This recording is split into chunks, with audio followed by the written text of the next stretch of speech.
Buonasera a tutti. È il nostro quarto incontro. Abbiamo stasera come ospite Domenico Chianese che potremmo dire che da una vita lavora su queste tematiche e quindi stasera ci presenterà un distillato del lavoro che ha accumulato nei decenni, non solo negli anni. Come sempre non mi dilungherò per fare delle presentazioni perché non sono necessarie. Domenico Chianese tutti lo conosciamo e quindi immediatamente do la parola a lui che ci leggerà la relazione che già avete a disposizione sullo schermo e che peraltro vi è stata inviata e faremo seguire la discussione come sempre. Mimmo, non ti vedo perché qui siamo in tanti, se adesso tu parli vieni in prima pagina per tutti, quindi ti cedo la parola. Grazie. Allora io non compaio ancora nel video. Ecco, adesso ci sei.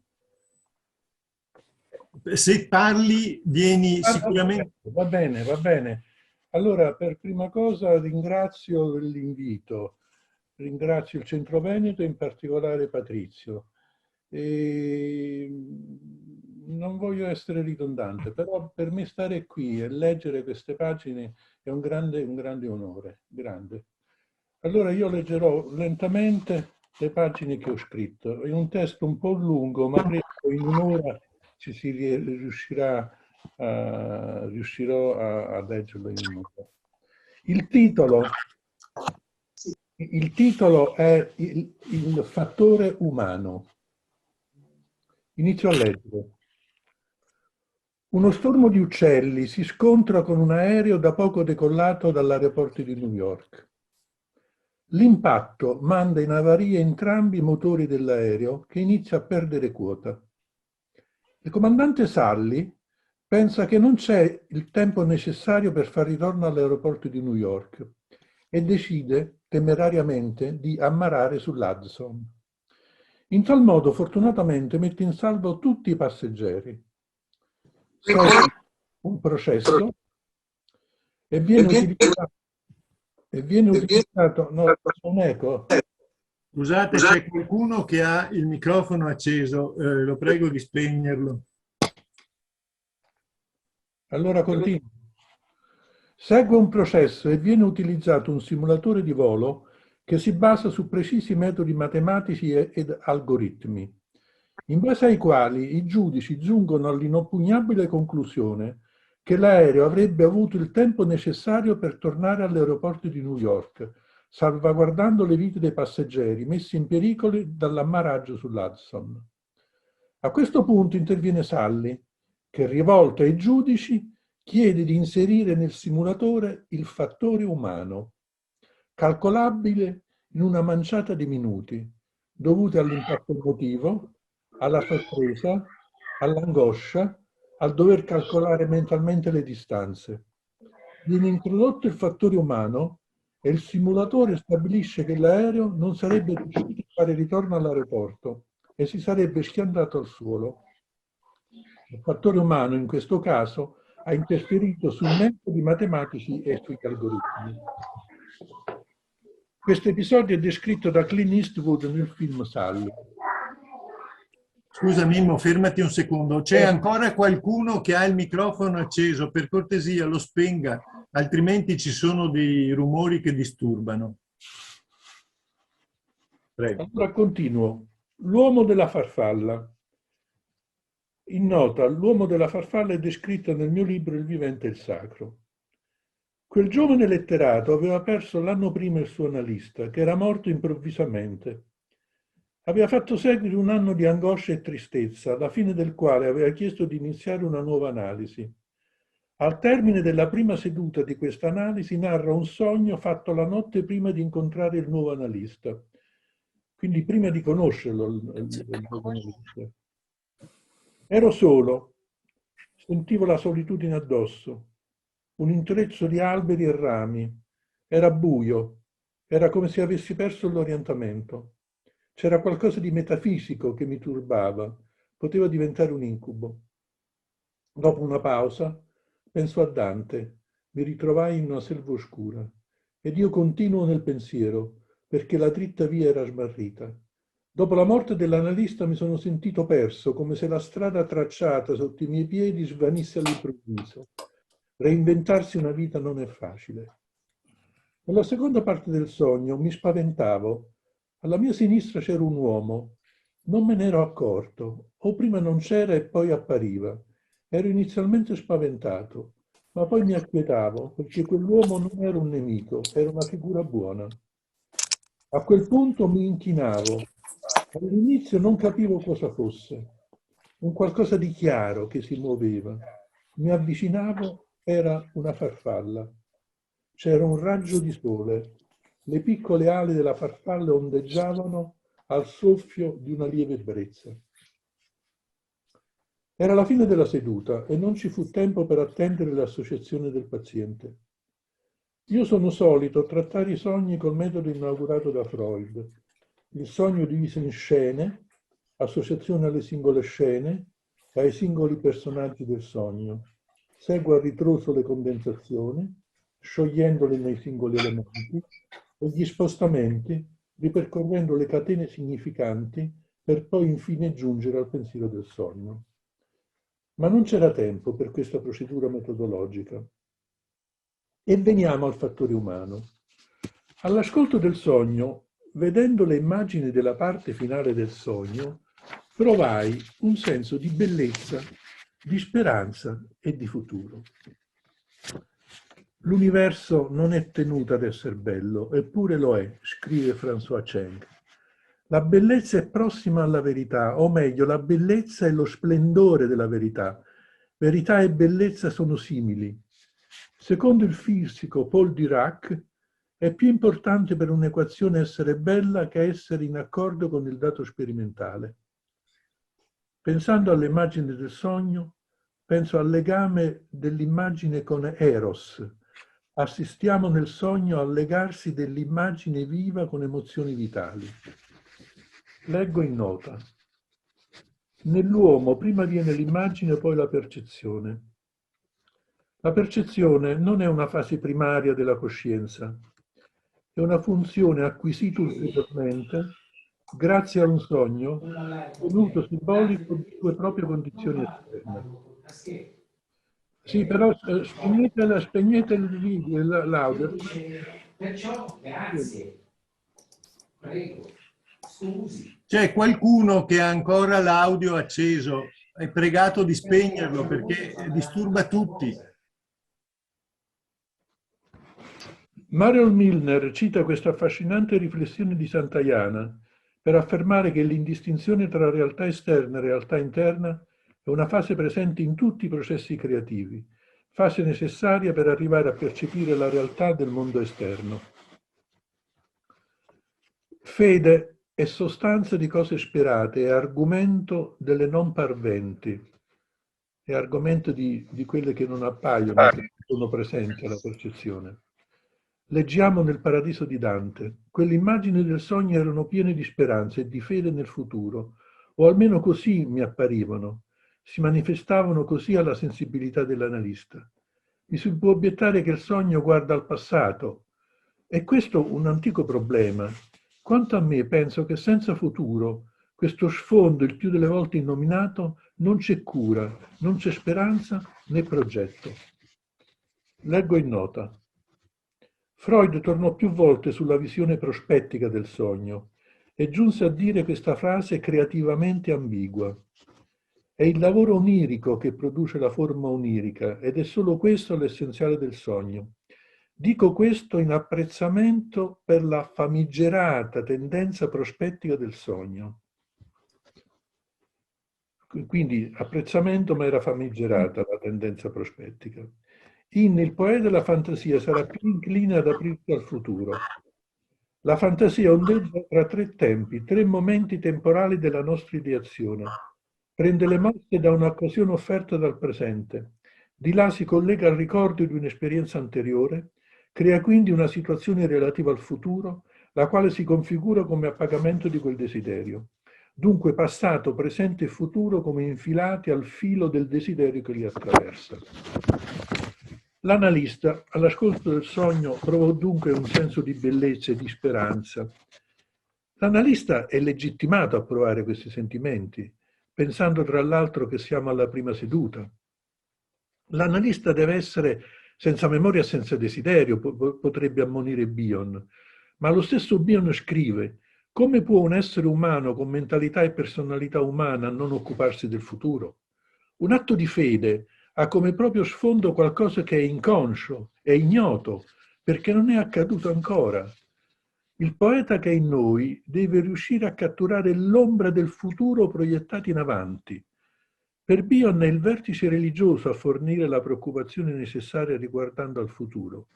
Ed egli ebbe sempre l'impressione che il vertice religioso fosse stato trascurato dagli analisti, che secondo lui sono peculiarmente ciechi all'argomento religioso, concentrandosi unicamente sulla sessualità. L'analista dunque, come scienziato, poeta e uomo religioso, analista che deve sempre coniugare L e K, amore e conoscenza. Dal momento che l'atto della conoscenza può essere potenzialmente violento e va mitigato e unito a L, love, amore. L'Oriente scorre nell'anima di Bion, nella tradizione buddista. Karuna, compassione, è inseparabile da Prajna, saggezza.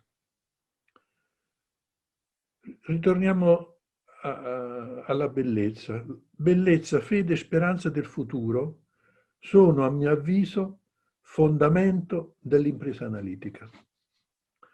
Sono questi degli elementi del metodo analitico? Si possono prescrivere la bellezza, la fede e il futuro? È indubbiamente più facile prescrivere e descrivere le libere associazioni, l'attenzione liberamente fluttuante, l'interpretazione e la costruzione, la decifrazione del sogno. Sono questi alcuni elementi del metodo analitico sui quali tornerò. Ora mi preme capire cos'è un metodo, se esso è applicabile alla psicoanalisi. Lo farò dando la parola a Cartesio, che del metodo fu un inventore. A questo punto ho messo un'immagine tratta da De Chirico, il grande metafisico, perché leggendo e meditando sul metodo l'ho associato a questa figura, una delle figure classiche di De Chirico, del De Chirico metafisico, del De Chirico degli anni 10. Regule ad directionem ingenii. Cartesio, in Regule ad directionem ingenii, scrive: per metodo intendo delle regole certe e facili, osservando le quali esattamente nessuno darà mai per vero ciò che sia falso, e senza consumare inutilmente alcuno sforzo della mente, ma gradatamente aumentando sempre il sapere, perverrà alla vera cognizione di tutte quelle cose di cui sarà capace. Chiusa citazione. Questa celebre definizione del metodo si applica al cammino della conoscenza e alla ricerca della verità.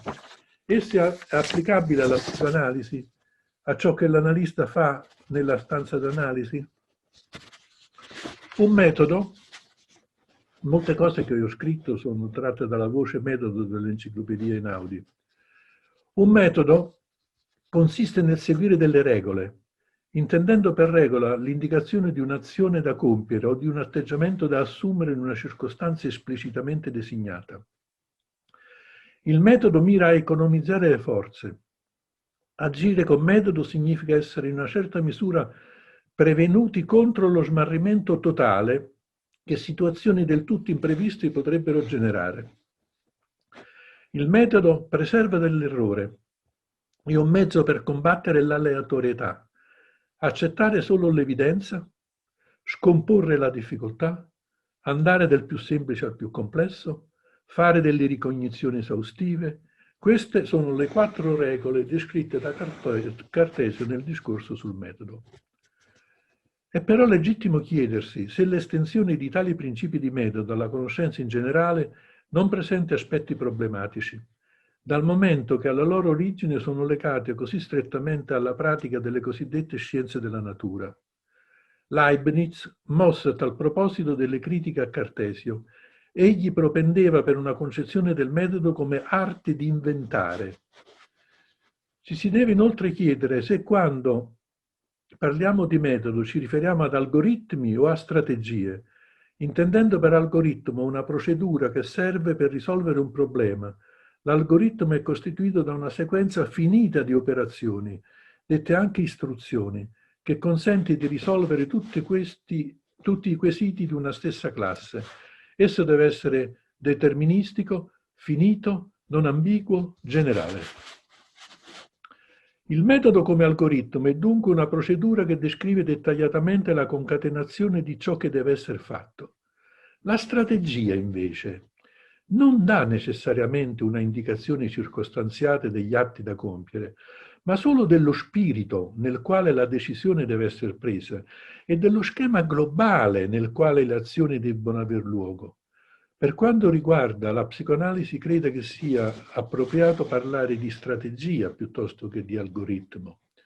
L'azione metodica si svolge in un universo simbolico e presuppone un pensiero che in misura variabile sorvoli i dati e gli effetti dell'azione immediata. Ma che dire del metodo nei domini della conoscenza in cui la determinazione degli oggetti dipende essenzialmente dall'esperienza? Sto pensando anche alla psicoanalisi. Prendendo a prestito il vocabolo dalla medicina, è stato definito metodo clinico l'orientamento strategico della conoscenza che voglia costituirsi in modo scientifico verso l'individuale. Questo atteggiamento presuppone innanzitutto che il soggetto conoscente stabilisca con l'oggetto individuale da conoscere una relazione che fa di questo il portatore di significati. Questo oggetto individuale, portatore di significati, rimanda a una rete di rappresentazioni più o meno ricca, più o meno coerente relativa all'osservatore. Neutralizzando il carattere individuale, il fisico, il naturalista fa astrazione da questa rete e in questo appunto consiste principalmente la riduzione dell'oggetto a oggetto di natura. Rappresentare un fatto umano mediante un unico modello che si dispiega su un solo piano lo spoglia immancabilmente del suo carattere singolare e lo riduce alla piattezza dell'oggetto fisico. A questo punto è legittimo chiedersi se esiste un metodo al di fuori dei metodi scientifici. A valle del metodo si incontra il contatto diretto con l'individuale e questo non solo nei rapporti tra uomini e fatti umani, ma anche nella manipolazione degli oggetti della natura. Ogni procedimento metodologico che venga veramente condotto a termine sfocia in un'arte, designando con questa parola tutte le modalità che questo contatto effettivo con lo individuale può rivestire. Continuo sempre a pensare alla psicoanalisi. L'uomo si rappresenta il mondo sul quale deve agire come un complesso per lui significante, solo parzialmente ridotto dai metodi di tipo scientifico, sovradeterminato rispetto al modello o ai modelli astratti che quelli gli propongono. Non si dirà più allora che è questione di metodo, ma piuttosto di stile, che rappresenta la messa in opera di ciò che in un vissuto individuale sfugge alla rete intessuta dai concetti, per afferrare il fatto generico secondo un metodo. È quello psicoanalitico dunque uno stile? Platone descrive e illustra un metodo socratico, mediante il quale in un dialogo inventato un pensiero rivela a se stesso i propri presupposti e incontra le proprie contraddizioni interne.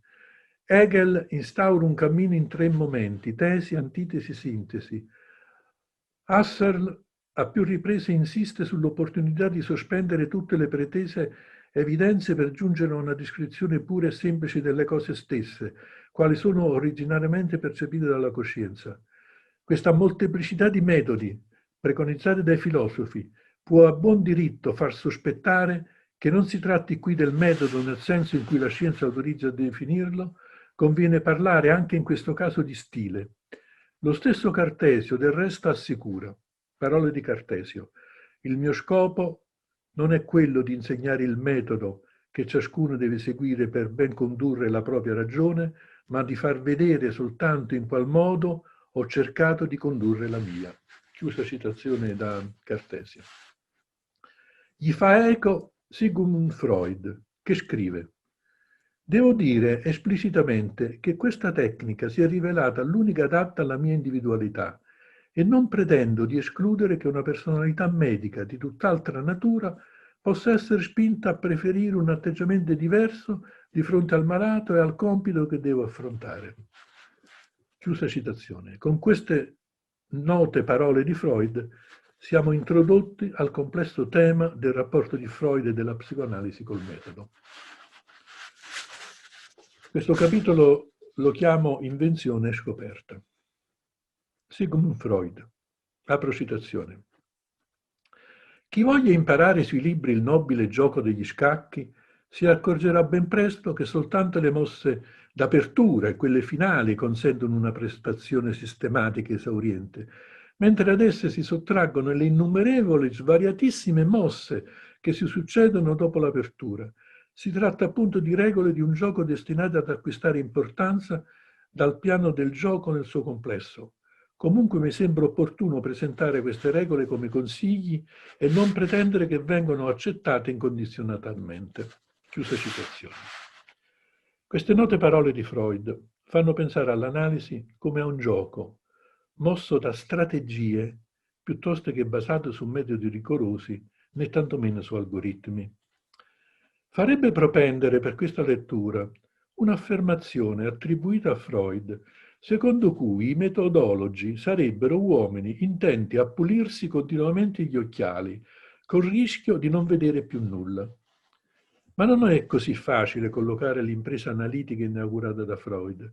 Non è facile coniugare la clinica con la teoria.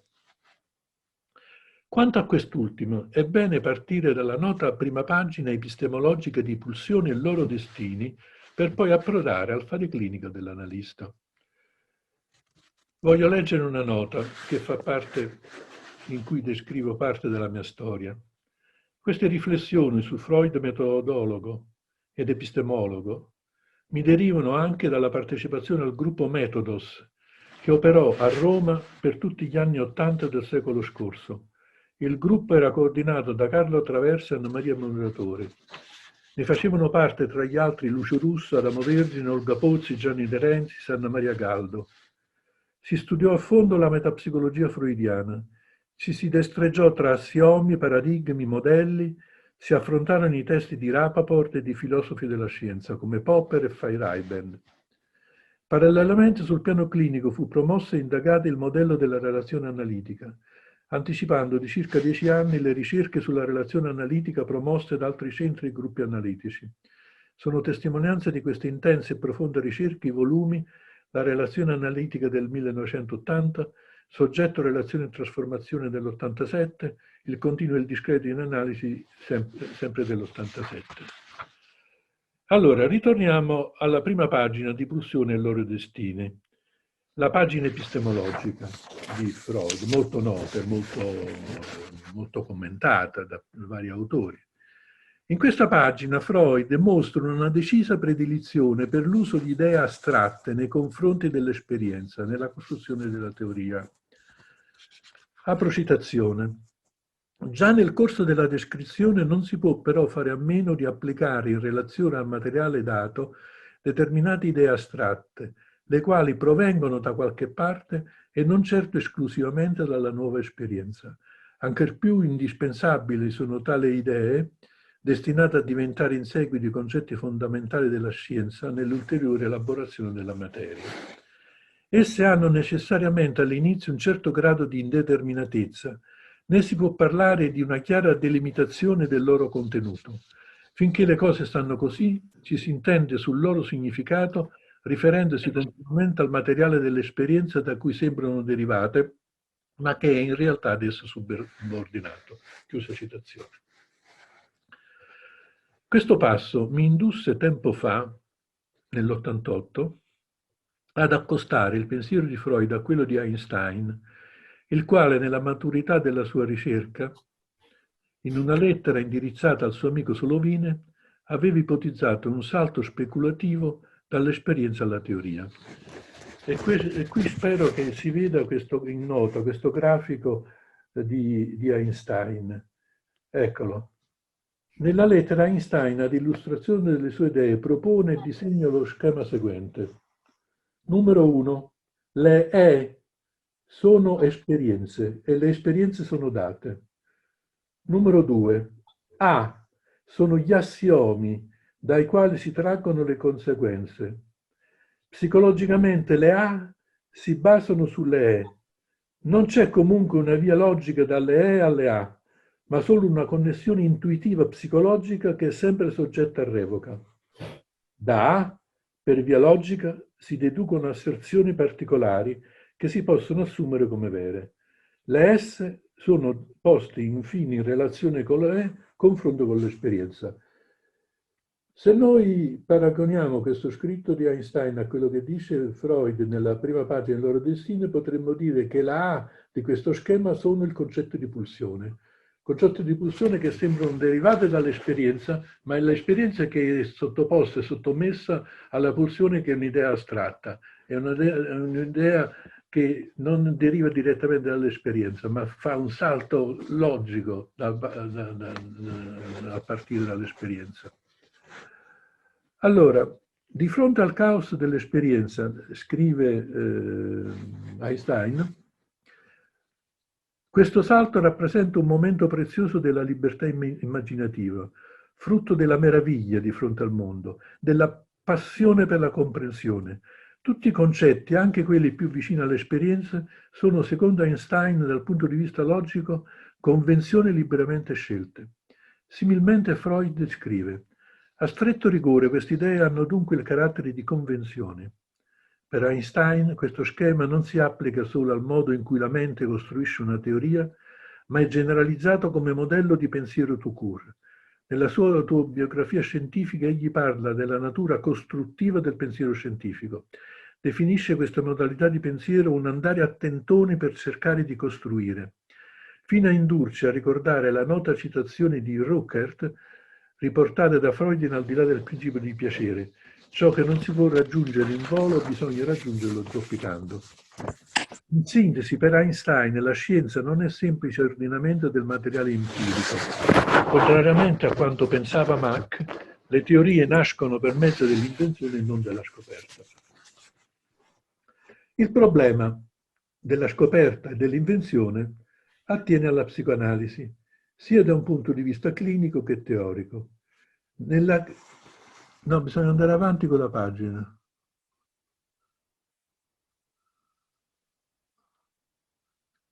No, Mimmo, è giusto. Come? Nella clinica. Allora va bene, allora va bene.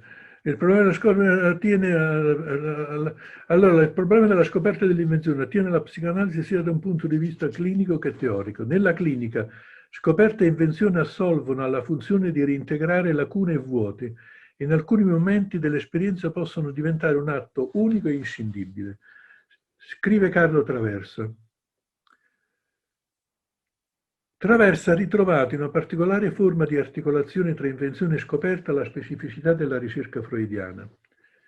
Se riprendo, scrive Traversa, la successione di fasi della procedura freudiana, così come ho provato a storicamente ricostruirla, e che mi proponeva la sequenza invenzione, scoperta, invenzione e così via, potrei ritenere che secondo l'epistemologia tradizionale di essa sia stata eliminata la prima fase di invenzione, per cui ne risulterebbe una sequenza scoperta, invenzione e scoperta, dove la prima fase di scoperta può essere preceduta sì dalla presenza di uno schema di riferimento messo tra parentesi e desunto dalla teoria già operante, che mi guidi nell'osservazione dei fatti, ma il tutto in un contesto speculativo tranquillo e non pervaso dalla sofferenza che presiede all'altro percorso. Chiusa citazione. Secondo il costruttivismo, la nostra visione della realtà non è un'immagine vera di ciò che si trova fuori di noi. La cosiddetta realtà è una costruzione di coloro che credono di averla scoperta. Anche in questo caso, più che di una scoperta, si tratta di un'invenzione. Sembrerebbe dunque pieno diritto della psicoanalisi rivendicare una qualche paternità dell'odierno costruttivismo. Il termine concetto costruzione assurgerebbe a modello generale del pensare analitico. Queste pagine mi derivano dal mio libro Costruzione e campo analitico del 97. Anche se assume forma di concetto solo nel 1937, il termine costruzione, così come quello di elaborazione, secondo me adesso correlato, si ritrova precocemente attraverso tutta l'opera freudiana. Apro citazione. Tutta la massa voluminosa di materiale patogeno viene trafilata attraverso una stretta fessura ed arriva perciò alla coscienza come tagliata a pezzi o in nastri. È compito della psicoterapia ricomporre l'organizzazione presunta. Un'altra citazione. Scene che si riferiscono ad un'epoca così remota, scene che rivendicano in seguito un'importanza così straordinaria per la storia del caso, non vengono di norma riprodotte sotto forma di ricordi, ma devono essere desunte, ossia costruite faticosamente, passo per passo, da un insieme di indizi. Chiusa citazione. Il concetto di costruzione è legato fin dall'inizio a quello di rimozione e censura. E per via di questo legame di continuità e coerenza tra il metodo analitico, associazione libera, attenzione liberamente fluttuante, interpretazione e costruzione e la teoria metapsicologica dell'inconscio preconscio, tra le procedure ricostruttive che tendono di ricomporre l'organizzazione presunta e la teoria che giustifica tale procedura. E qui ho scelto un altro quadro di Paul Klee. C'è il termine, i modelli della costruzione mi evocavano questi quadri di Paul Klee, tra cui questo del 28 Castello e Sole. Si può parlare nel caso di Freud di metodo decostruttivo-costruttivo e di costruzione del soggetto. Dal momento che per Freud il sogno, il sintomo, il ricordo sono il prodotto di costruzioni intenzionali del preconscio-inconscio, nulla è affidato al caso. Le figure dello spostamento, condensazione, raffigurabilità, elaborazione secondaria, descritte nel capitolo 6 dell'interpretazione dei sogni, non sono solo meccanismi del lavoro onirico, ma regole di trasformazione generali che presiedono sia alla costruzione del sogno che del sintomo e della fantasia. La morfologia di queste costruzioni ci indica la loro eziologia. Il metodo analitico segue il percorso a ritroso della costruzione di un sogno, di un sintomo, di una fantasia, utilizzando le stesse regole di trasformazione. Slega ciò che è stato compattato dalla condensazione, segue le linee di sutura degli aggregati, riduce in elementi, interpreta e ricostruisce. Teoria dell'apparato psichico, metapsicologia. Teoria dei sintomi, teoria del sogno, metodo analitico decostruttivo-ricostruttivo formano un insieme solidale e coerente. Si potrà pure criticare l'insieme, ma è infondata la critica basata su una supposta dicotomia clinica-teoria. Per anni mi sono ritrovato a meditare sulle costruzioni narrative e le ricostruzioni storiche, rileggendo non solo il Freud di costruzioni in analisi, ma anche il Freud del Mosè, e il Freud ha inoltre di una premessa inedita al Mosè. Alla fine dell'impresa ho sentito che il binomio opposizione, costruzione e ricostruzione aveva rappresentato per me il senso dell'analisi, che è determinata dalla storia, dai suoi vincoli e limiti, ma è anche spinta da una dimensione creativa per superare quei vincoli e quei limiti, per ritrovare, per dirla con Eliot, la vita che abbiamo perduto vivendo. Dalla prospettiva che ho cercato di indicare, l'atto del costruire, atto di cooperazione e coproduzione dell'analisi del paziente, è animato da parte di entrambi dalla passione di trasformare e talvolta, anche se sulle prime può sembrare paradossale, di distruggere ciò che appare indistruttibile come il sintomo. E questa passione equivale alla passione di vivere, alla pulsione di vita. L'avventura analitica non è più così semplice riproduzione della nevrosi di Transfert, ma per dirlo con Racamier, una coproduzione del vivente, alla quale partecipano l'analista e il paziente. Il termine Bauen, nella lingua tedesca antica, racchiudeva in una unità i significati di bauen, costruire, wohnen, abitare, sein, essere, scusate la pronuncia. L'espressione ich baue, io costruisco, significava contemporaneamente ich bin, io sono. L'antico tedesco con la medesima parola indicava il soffermarsi, l'abitare, ma parallelamente anche l'essere e il costruire. Ma non è poi questo il senso e lo scopo del nostro fare analisi, del nostro scrivere e del nostro stesso vivere? Non voglio però sottovalutare la difficoltà della trasformazione, le resistenze che si oppongono al cambiamento. L'analisi comporta una revisione delle credenze, ad una conoscenza trasformativa, ad un conoscere per mutare, si oppone il già noto che è alimentato da forze che si oppongono alla conoscenza e al cambiamento, forze sottratte alla coscienza. Freud afferma, apro citazione, non è il non sapere per se stesso il fattore patogeno, ma la radice di tale non sapere che risiede nelle resistenze che hanno determinato il non sapere. Chiusa citazione. Pensieri, rappresentazioni, desideri inconsci disperdono l'energia utilizzabile per il cambiamento. È per questo motivo che il lavoro sulle resistenze, elaborazione, è un momento cruciale perché sblocca gli investimenti e libera l'energia utilizzabile per il cambiamento e la conoscenza. L'elaborazione e la costruzione definiscono i limiti e le possibilità della trasformazione della struttura. In sintesi, l'elaborazione e la costruzione rappresentano due forme di una stessa funzione trasformativa.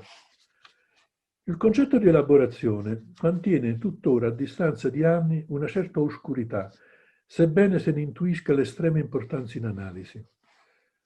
Apriamo citazione, Sigmund Freud.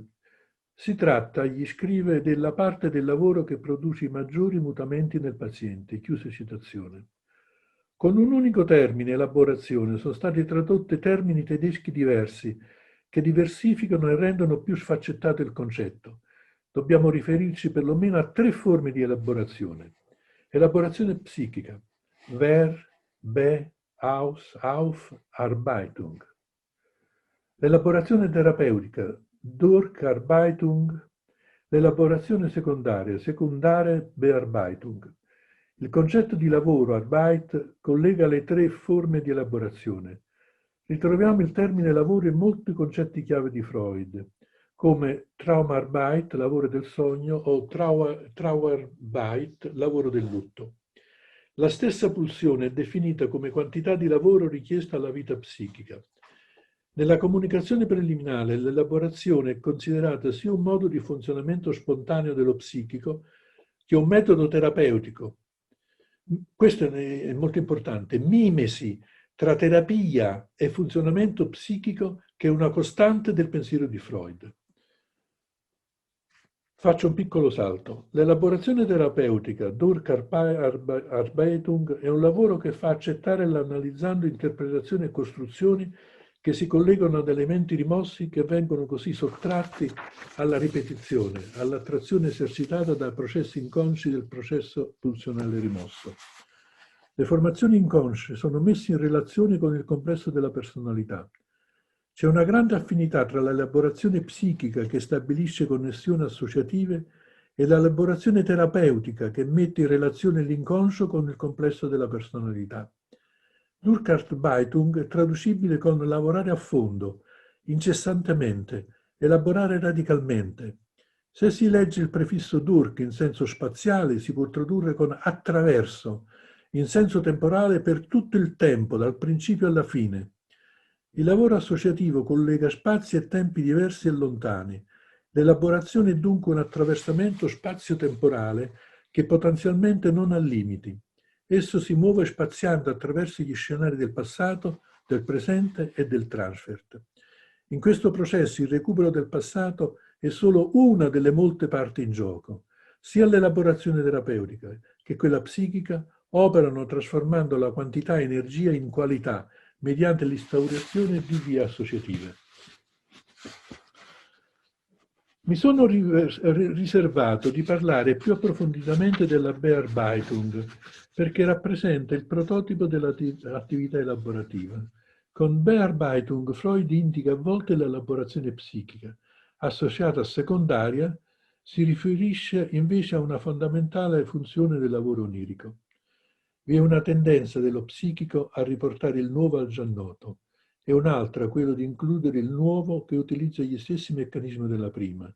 Insieme queste due funzioni permettono la permanenza e l'integrità dell'identità strutturale. L'elaborazione è così una salvaguardia dell'identità.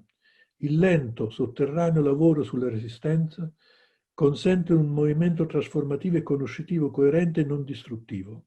È in opera in questo processo un'attività creativa inconscia, che è espressa dal termine Bearbeitung, che si può tradurre con lavorazione, coltivazione, arrangiamento, adattamento, riduzione, compilazione, rimaneggiamento, rifacimento, opera di persuasione, maneggiare, in senso musicale arrangiamento, in senso teatrale adattamento.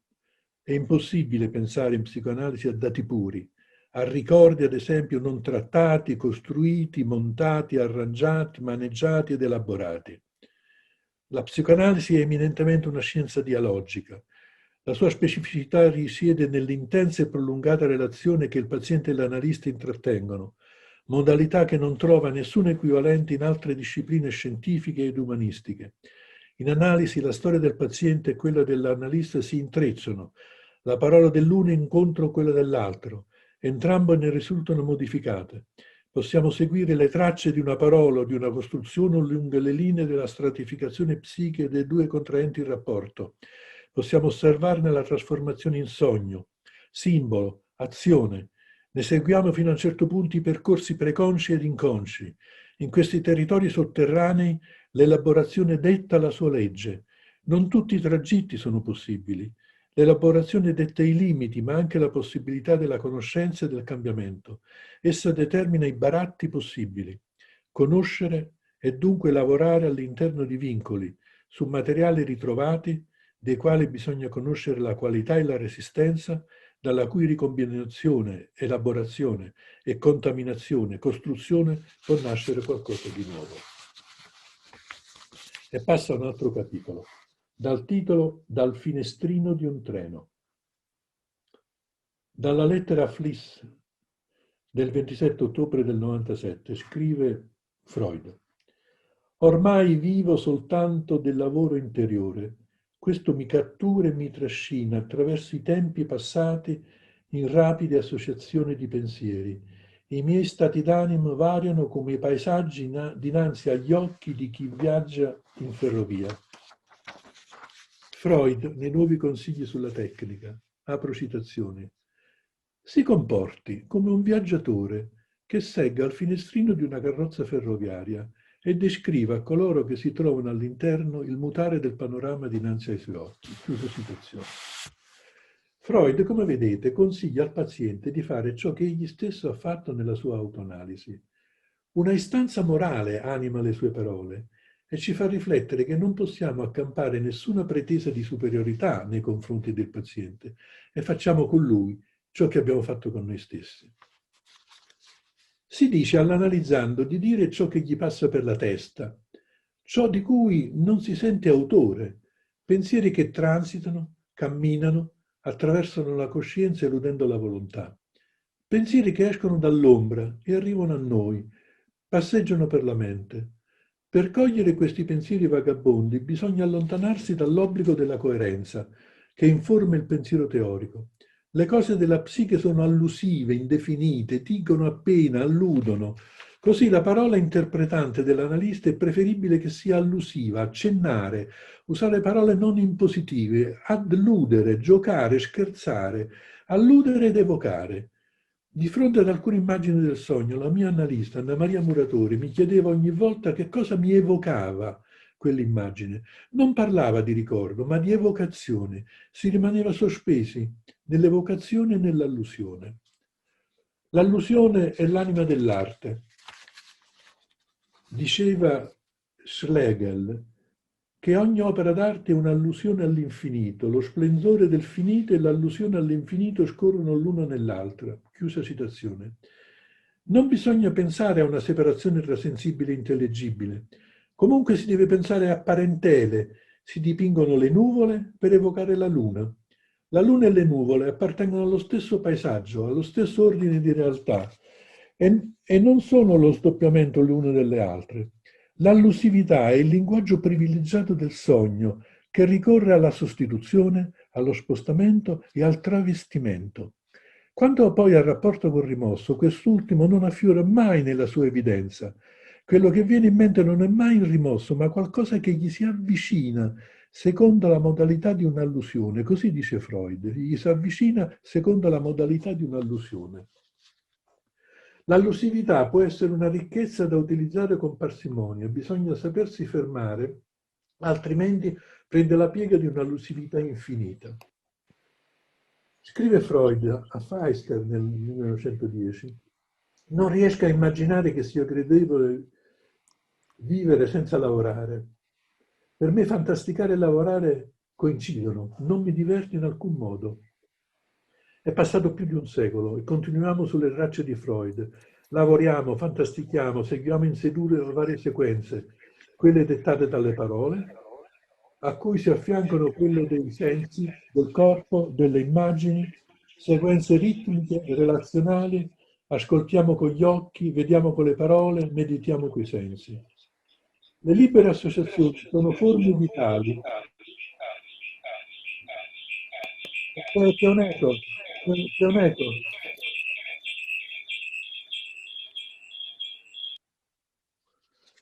Le libere associazioni sono forme vitali che fanno riecheggiare linee di significato, ma sono anche cose in sé, oggetti presentazionali che si ramificano lungo le sedute, collegandosi l'una all'altra. Alla libera associazione di parole va a affiancare una libera associazione di immagini, un movimento che culmina in un'ulteriore immagine, una forma che presenta una realtà psichica in una nuova forma. L'inconscio è una matrice di differenti aree di senso. Le sue fonti sono distribuite in più luoghi, disseminate lungo tutto l'arco della nostra vita.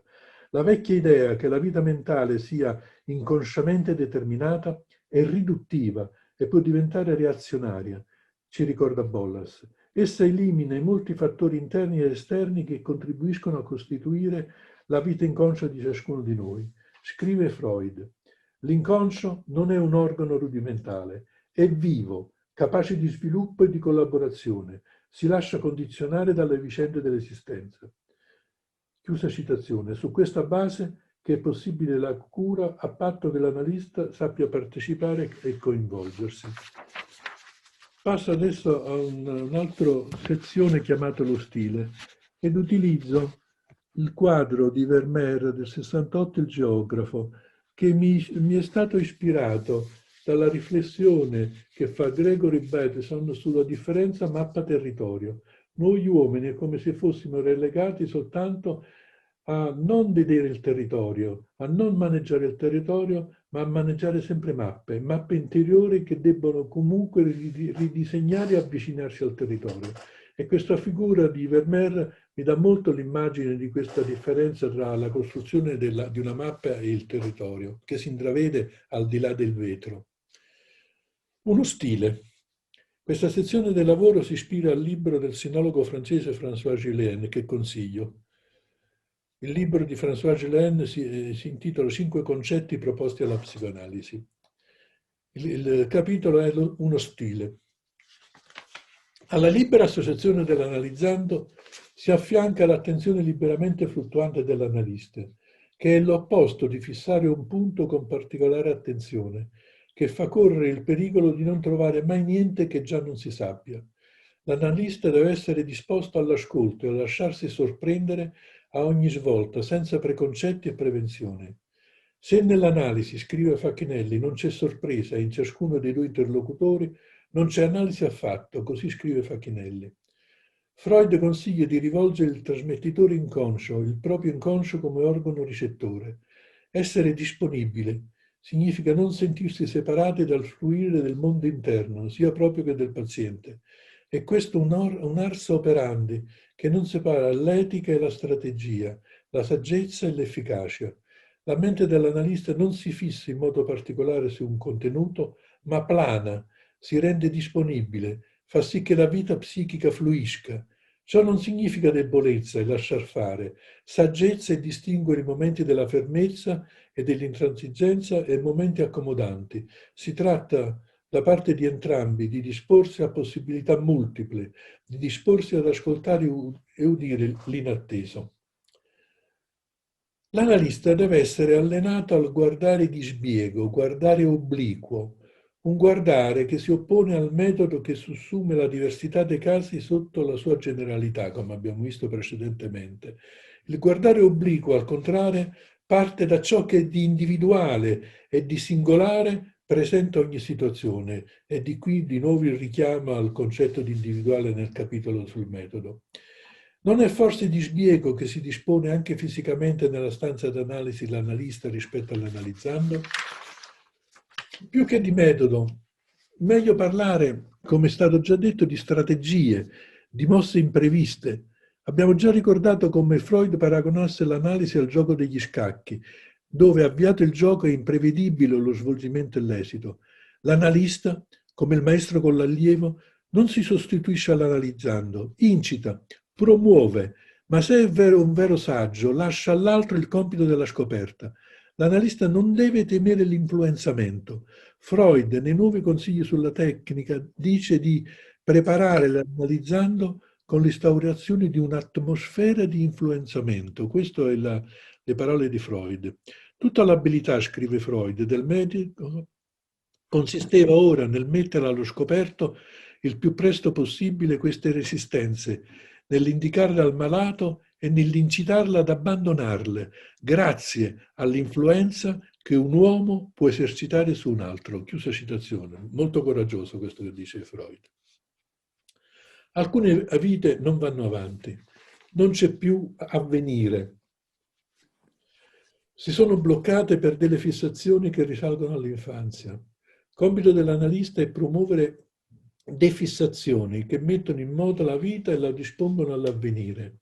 Wolfgang Locke, un importante psicoanalista tedesco, diceva che quell'analitico è un sapere che sostiene l'esistenza. Potrei aggiungere che nutre la vita. La vitalità è bloccata. Si tratta di sbloccarla, di immettere viabilità laddove si è prodotto un intoppo. È il biologo Francisco Varela che ha coniato il termine bioetico di viability. Quanto poi a Julien, egli ricorre alla metafora del gregge e del pastore. C'è un pastore che si mette davanti al gregge, cerca di farlo progredire in avanti verso un ideale. C'è un altro pastore che adotta un'altra strategia e si mette in coda al gregge e si prefigge il compito di far muovere le pecore in coda al gregge che si attardano e rallentano il gregge. L'analista non si deve porre nessun ideale per il paziente, non può guidarlo, non può pensare a cosa debba essere la vita del paziente. Il suo scopo non è un ideale di vita, ma la vita. Il suo compito è rimettere in moto la vita che prenderà la sua piega e il suo specifico destino. L'analista deve pensare al suo operare e alla vita come perenne trasformazione. Il suo sapere è un sapere pratico, che serve a promuovere trasformazione. Il paziente con l'aiuto dell'analista deve esercitarsi a regolare la viabilità e la vitalità, con equilibrio e armonia, ma senza tendere ad uno scopo, perché la vita tende solo al prolungarsi indefinito del suo processo, tende solo a che il corso si mantenga in corso, non si irrigidisca e non si fissi. Sappia così l'analista riconoscere le trasformazioni silenziose, come le definisce acutamente Julien, che sono avvenute nel paziente nel corso del tempo e dell'analisi. E passo quindi a descrivere le trasformazioni silenziose.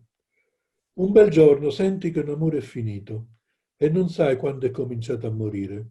In modo analogo non ci si accorge che i figli crescono e noi stessi non ci vediamo invecchiare, poiché è tutto in noi che invecchia e senza mai fermarsi. È per questo che non abbiamo percezione dell'invecchiamento. In analisi un bel giorno il paziente si sente cambiato e sia l'analista che il paziente non sanno dire quando e soprattutto com'è iniziata la trasformazione che si presenta come trasformazione silenziosa. È un modo di vedere la cura che non passa attraverso l'avvento di una supposta verità del soggetto. Si tratta, ci dice Freud, di trasformare un conflitto patogeno in un conflitto normale. Bisogna attivare e promuovere da parte dell'analista e del paziente un processo che opera a nostra insaputa, al di fuori della nostra coscienza e del nostro controllo. Si tratta di rimettere in gioco i diversi aspetti della vita che sono tutti interconnessi tra di loro. Per evitare una ipostatizzazione metafisica È importante rituffare l'inconscio nel processo di trasformazione silenzioso, con il vantaggio di disfare le possibilità di un monolitismo della teoria che minaccia il concetto stesso di inconscio. Bisogna seguire e assecondare il processo come un contadino che trovi i tempi e le azioni giuste per far crescere spontaneamente una pianta. Sarebbe un errore sia abbandonare a se stessa la pianta, sia esagerare a curarla. Bisogna rispettare i ritmi della terra e, in una famosa metafora di Masurkan, mettere a maggese se serve che la pianta riposi.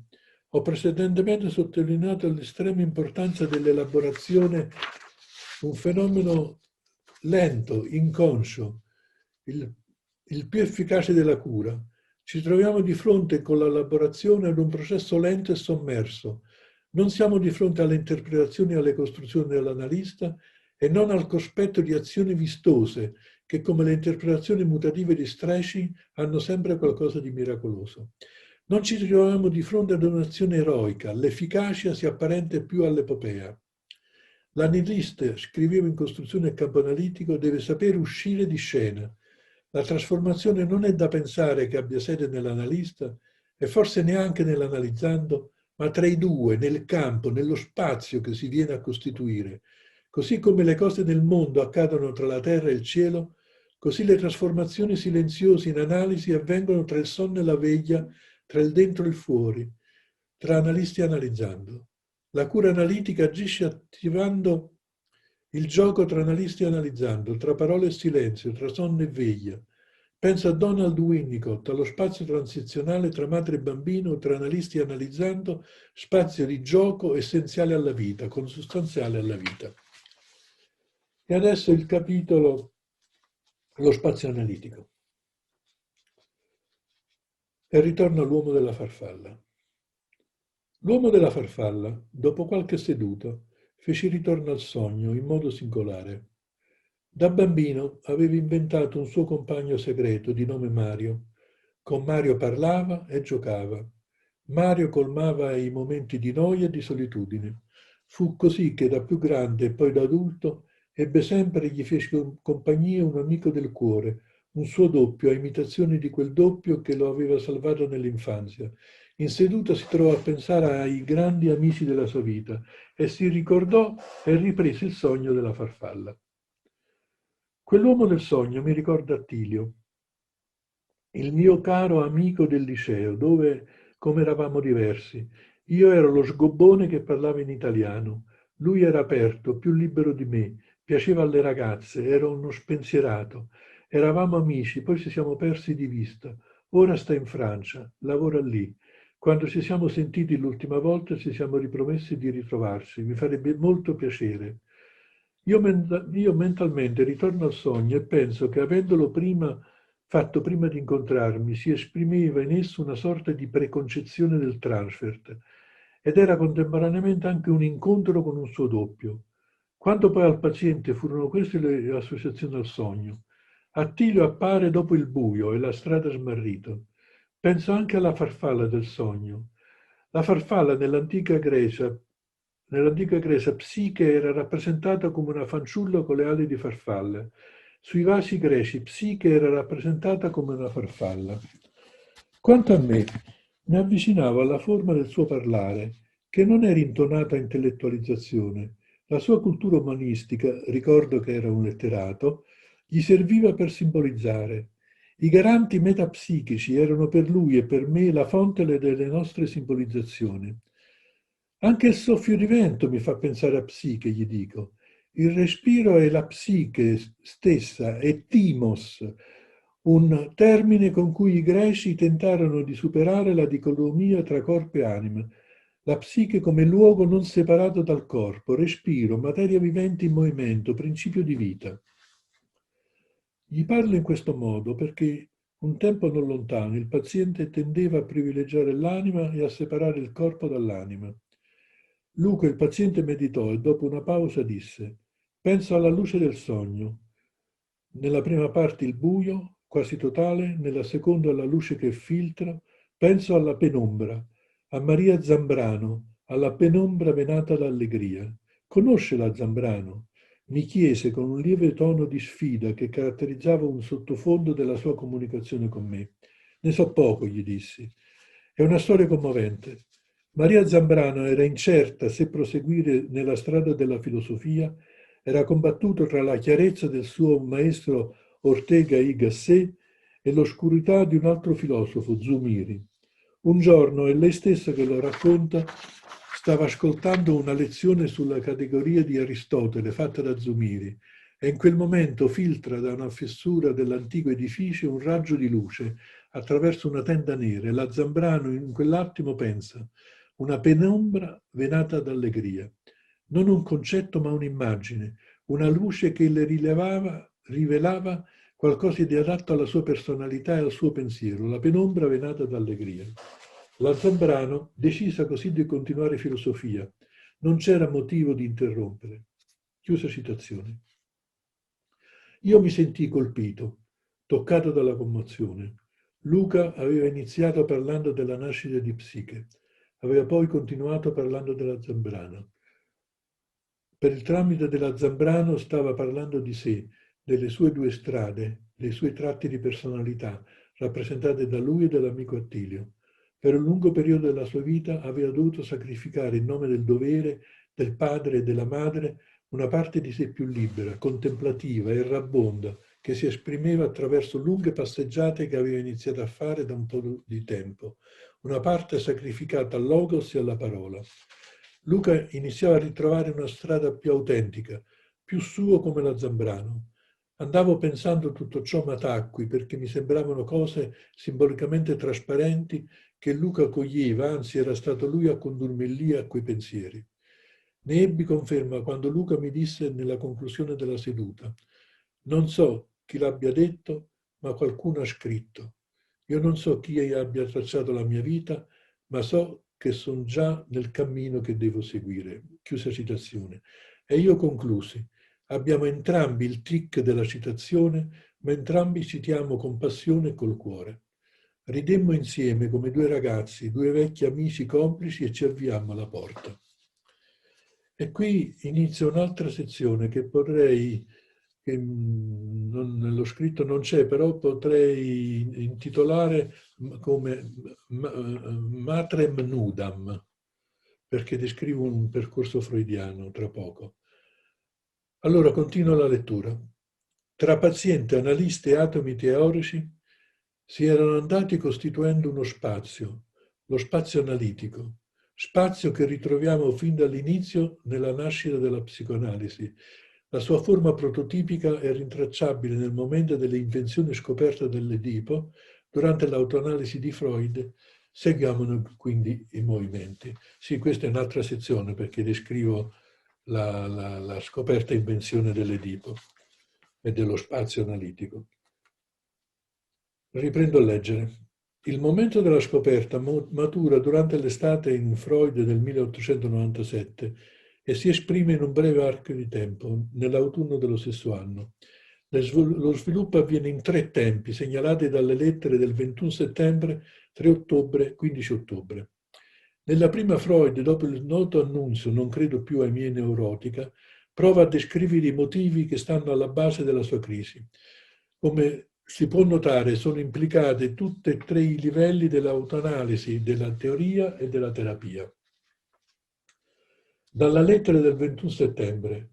Voglio perciò incominciare la storia da principio e spiegarti da dove sono venuti i motivi che mi hanno fatto dubitare, le continue delusioni nei tentativi di condurre almeno un'analisi al reale compimento, la fuga di persone che per un certo tempo erano state coinvolte come meglio non si poteva, l'assenza dei successi pieni su cui avevo contato, la possibilità di spiegarmi nella maniera usuale i parziali successi, e questo è il primo dei motivi.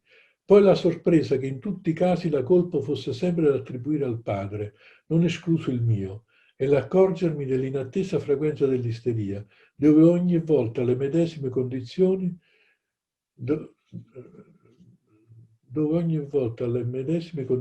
mentre è poco credibile tale diffusione della perversione nei confronti dei bambini. La perversione dovrebbe essere enormemente più frequente dell'isteria, dato che la malattia può instaurarsi solo dove ci sia un accumulo di esperienze e dove sia subentrato un fattore che indebolisce la difesa. Poi, in terzo luogo, la netta convinzione che non esista, questo è famosissimo, la netta convinzione che non esista un dato di realtà nell'inconscio, di modo che è impossibile distinguere tra verità e finzione investito d'affetto. Di conseguenza rimane la spiegazione che la fantasia sessuale si impossessi regolarmente del tema del genitore. In quarto luogo, la considerazione che anche nelle psicosi più profonde non si fa strada il ricordo inconscio, in modo che il segreto dell'esperienza giovanile non si svela neppure nel più confuso stato di delirio. Se dunque si constata che l'inconscio non vince mai la resistenza del conscio, naufraga anche la speranza che durante il trattamento si debba verificare il processo opposto, che cioè il conscio arrivi a controllare completamente l'inconscio.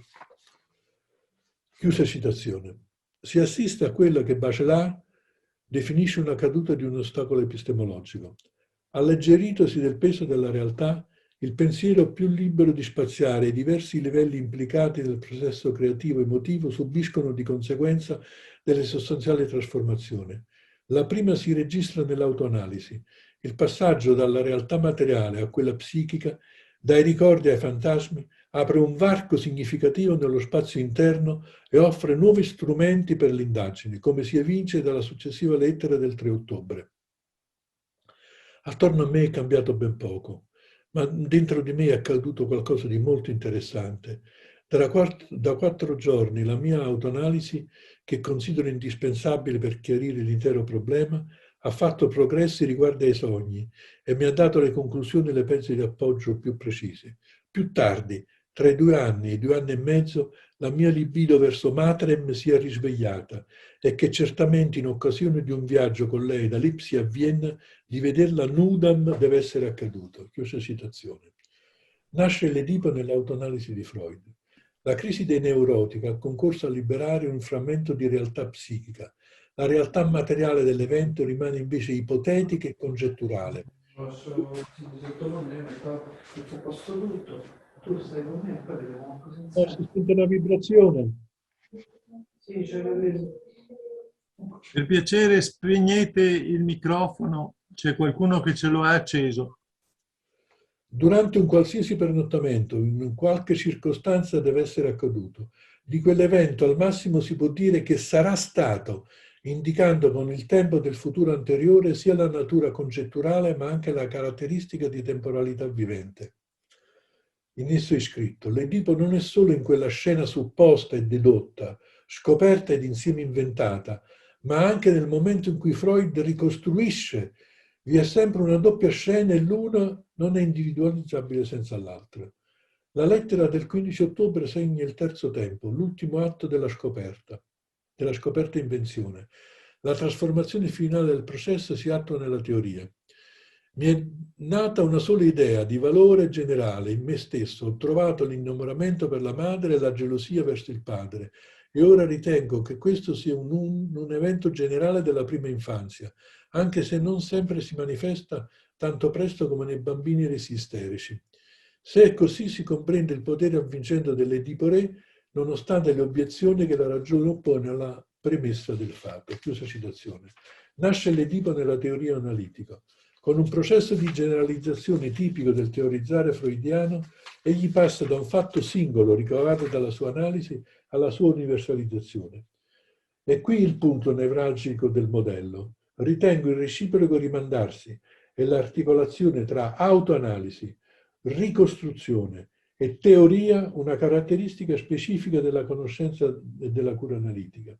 Definisco tale esperienza prototipica perché la ritroviamo nella sua fase inaugurale in Freud e la ritroviamo in ogni analisi, come nell'analisi dell'uomo della farfalla e nella fase inaugurale del processo formativo dei futuri analisti. Come analisti di training e supervisori non è difficile incontrare questo processo circolare. Le analisi di allievi in training sono spesso mobilitate, attivate, talvolta profondamente, dall'analisi dei loro primi pazienti, seguiti con il controllo della supervisione. Micro o macro trasformazioni in quelle analisi degli allievi possono essere utilizzate con la mediazione di una teoria anch'esse in training per aprire varchi spazi conoscitivi e trasformativi, prima occlusi nell'analisi dei loro pazienti. Pontalì definisce movimenti i moti dell'animo dell'analista. Si tratta di un processo circolare attivato dal paziente. Questi movimenti sono di buon auspicio, sono una prova che l'analisi ha avuto inizio, che l'analista è toccato nel vivo. Le analisi di training e le supervisioni possono avere la funzione di tutelare questo processo, non far sottoporre a diniego tali movimenti e permettere che l'allievo familiarizzi con esso e possa, terminato il training, con l'aiuto dell'autoanalisi, utilizzarlo nel suo lavoro. Lo schema che ho desunto dal caso dell'uomo della farfalla e rileggendo la scoperta invenzione dell'Edipo, lo generalizzo come modello dello spazio analitico. Questa è la proposta del mio modello che ho fatto diversi anni fa. Nel sistema analitico isolo 3 poli referenti: il polo analista, il polo paziente e il polo teoria. Referenti o principi ordinatori. Si potrebbe essere tentati di privilegiare una di queste referenze, includendo le altre 2 in quella prescelta come principale: autoanalisi e storia del paziente tradotte nel linguaggio referenziale della teoria, oppure teoria e storia del paziente compreso attraverso la referenzialità autoanalitica. Ogni tentativo in una di queste direzioni annulla lo spazio virtuale che si viene a creare tra questi poli e che possiamo definire campo analitico. I poli referenti si muovono nello stesso luogo, che è pertanto un luogo polivalente. Nessuno dei poli può essere il referente ultimo, il codice degli altri, mentre ognuno è metafora degli altri e in quanto metafora si caratterizza come un sistema di relazioni reciproche. Non c'è dunque un elemento stabile, autoanalisi, storia del paziente, teoria, che ferma questo reciproco riferimento e che, attribuendo a un polo il valore di verità, assegna agli altri una funzione di immagine, sostituto, effetto. Nel definire il campo analitico come spazio virtuale, ho in mente una rappresentazione fantastica tratta dall'ottica. Immagino la relazione analitico come uno strumento ottico, paziente, analista e teoria come lenti riflettenti. Lo spazio analitico è virtuale perché corrisponde a una località virtuale situata all'interno dell'apparecchio e come tutti gli strumenti ottici, compreso l'occhio umano, trattasi di una località ideale e non materiale, ma essenziale alla visione. Lo spazio analitico è lo sfondo su cui vediamo svolgersi gli eventi e mondi dell'analisi, eventi e mondi altrimenti invisibili, che si rendono visibili nello spazio analitico. La situazione analitica permette così alla realtà psichica di rappresentarsi, una realtà che sia nella forma originaria che nella forma del suo rivelamento nello spazio analitico non è circoscrivibile allo psichismo individuale dal momento che si costituisce e si svolge sempre fin dall'inizio in uno spazio relazionale. Lo studio delle immagini è lo studio dell'uomo. Nello spazio analitico si assiste al trionfo del pensiero per immagini, a partire dal sogno, che è un ambito nel quale l'essere umano ci appare come il luogo naturale delle immagini. Il sogno, con le sue immagini, ci mette in contatto col mondo infero, col mondo dei morti, con i quali attraverso il sogno dialoghiamo. Sono richiamati in vita demoni e demoni, cose, case, luoghi e persone che sembravano dimenticate. Si costituiscono simboli che sorgono autopoieticamente dal profondo. Il linguaggio solo in parte vi concorre. Questi simboli mediano passaggi della vita e dell'analisi. Ostinarsi a decodificarli mediante il linguaggio, a ridurle a ipotetiche unità prime, serve solo a distruggere la loro funzione di mediazione. Il simbolo apre al futuro, e ritorniamo alla questione del futuro dell'inizio del lavoro. I simboli onirici non sono solo da decifrare come tracce del passato, ma anche come promesse del futuro. La formazione simbolica che precede il linguaggio è una funzione innata della mente. Non bisogna pensare solo ai simboli artistici, ma a tutti i simboli creati nella vita di un individuo. I simboli sono comunicati agli altri e hanno, come nella comunicazione analitica, una funzione generativa che attiva ulteriori simboli nella persona alla quale è indirizzato il simbolo. Coleridge scriveva: ogni principio vivente è attuato da un'idea, ogni idea è vivente, produttiva, partecipa all'infinito e contiene un potere infinito di inseminazione. Personalmente non credo tanto al potere del linguaggio, quanto piuttosto confido nel figurabile, tracce, immagini, fantasie, sogni. Il rapporto del visivo con l'inconscio non è contingente ma essenziale, non un luogo della parola, ma un luogo della visione e dell'immaginazione. L'immaginazione non è uno stato mentale, è l'esistenza stessa umana, scrive William Blake. L'immaginazione è fondamentale nella relazione analitica. Ne parlano psicanalisti di differente indirizzo. Secondo Ogden, non sapere è una precondizione per essere in grado di immaginare. La capacità immaginativa nel setting analitico è niente meno che sacra. L'immaginazione tiene aperte molte possibilità che possono essere sperimentate sotto forma di pensare, giocare, sognare e in ogni altra forma di attività creativa. Chiusa citazione. Fedida. Il ruolo dell'analista è quello di immaginare, altrimenti si è perduto. Non immaginarlo e considerare che non ha avuto luogo. Non immaginarlo e non considerare che ha avuto luogo. Hillman. Le parole e le immagini sono proprietà immediate dell'immaginazione, che può a sua volta visualizzarle. L'intera attività terapeutica è in fondo questa sorta di esercizio immaginativo. Chiusa citazione. Con Andrina Fontana titoliamo il nostro libro Immaginando perché crediamo al movimento del prodursi delle immagini, al processo del farsi e disfarsi, dissolversi, per poi riapparire. Le immagini non si fermano, si trasformano, un movimento che viene dall'inconscio e che contribuisce a creare, costruire il mondo che viviamo, ci aiuta ad abitarlo. L'immaginando è per noi un'esperienza vitale e insieme una forma di conoscenza. Tornando allo spazio analitico, quando parlo dell'autoanalisi, parto dalla considerazione che il controtransfert non è contro il transfert, ma si accompagna al transfert, si affianca ad esso, ne segue i movimenti. Collego autoanalisi e controtransfert perché ritengo che l'autoanalisi non debba essere considerata una irregolarità di Freud, dovuta a una contingenza storica. Ci fu autoanalisi perché non c'era un altro analista.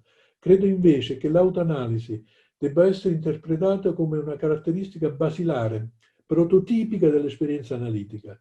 La contemplazione del controtransfert rappresenta la reintegrazione sistematica nel movimento analitico di quella funzione, l'autoanalisi, che era stata esiliata.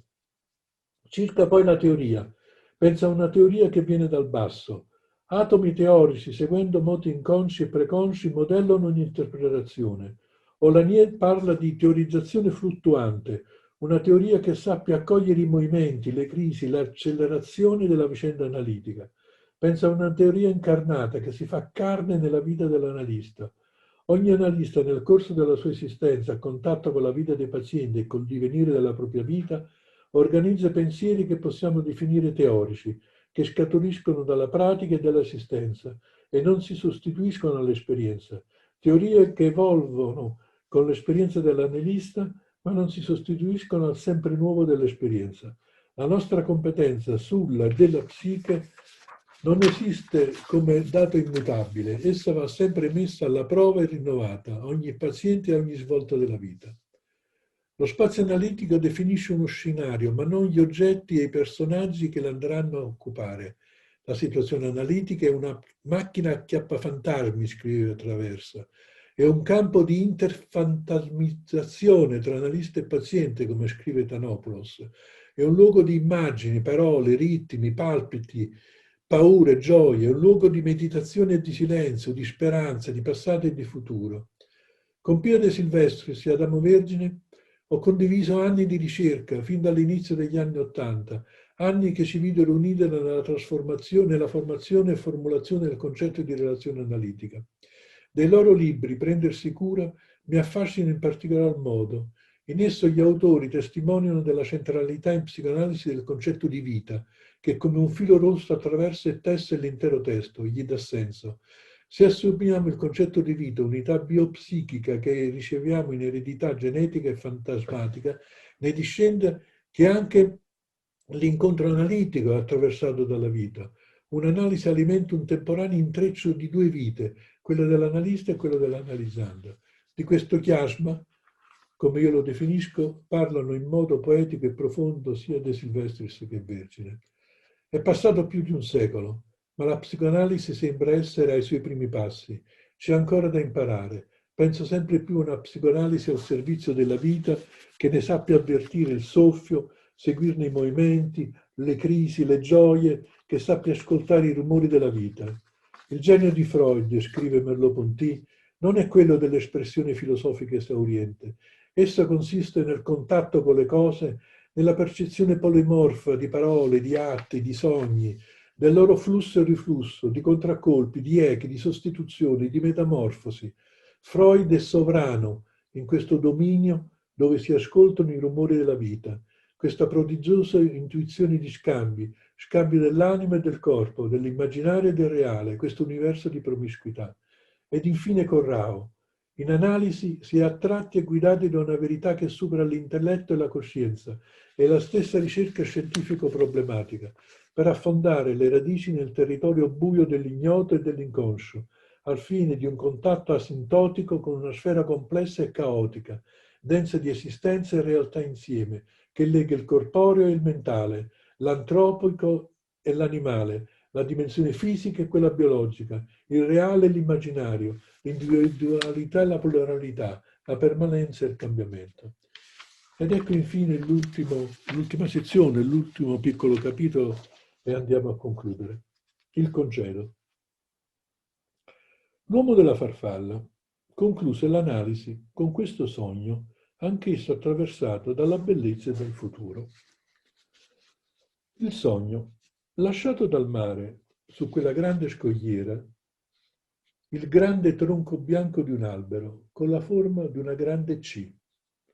Mi hanno sempre colpito, commentò, i tronchi d'albero portati dal mare.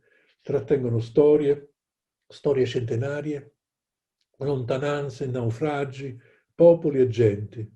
Il caso, le correnti che un giorno, non si sa quando, hanno donato alla terraferma quel pezzo di vivente, proveniente da un'altra lontana terraferma.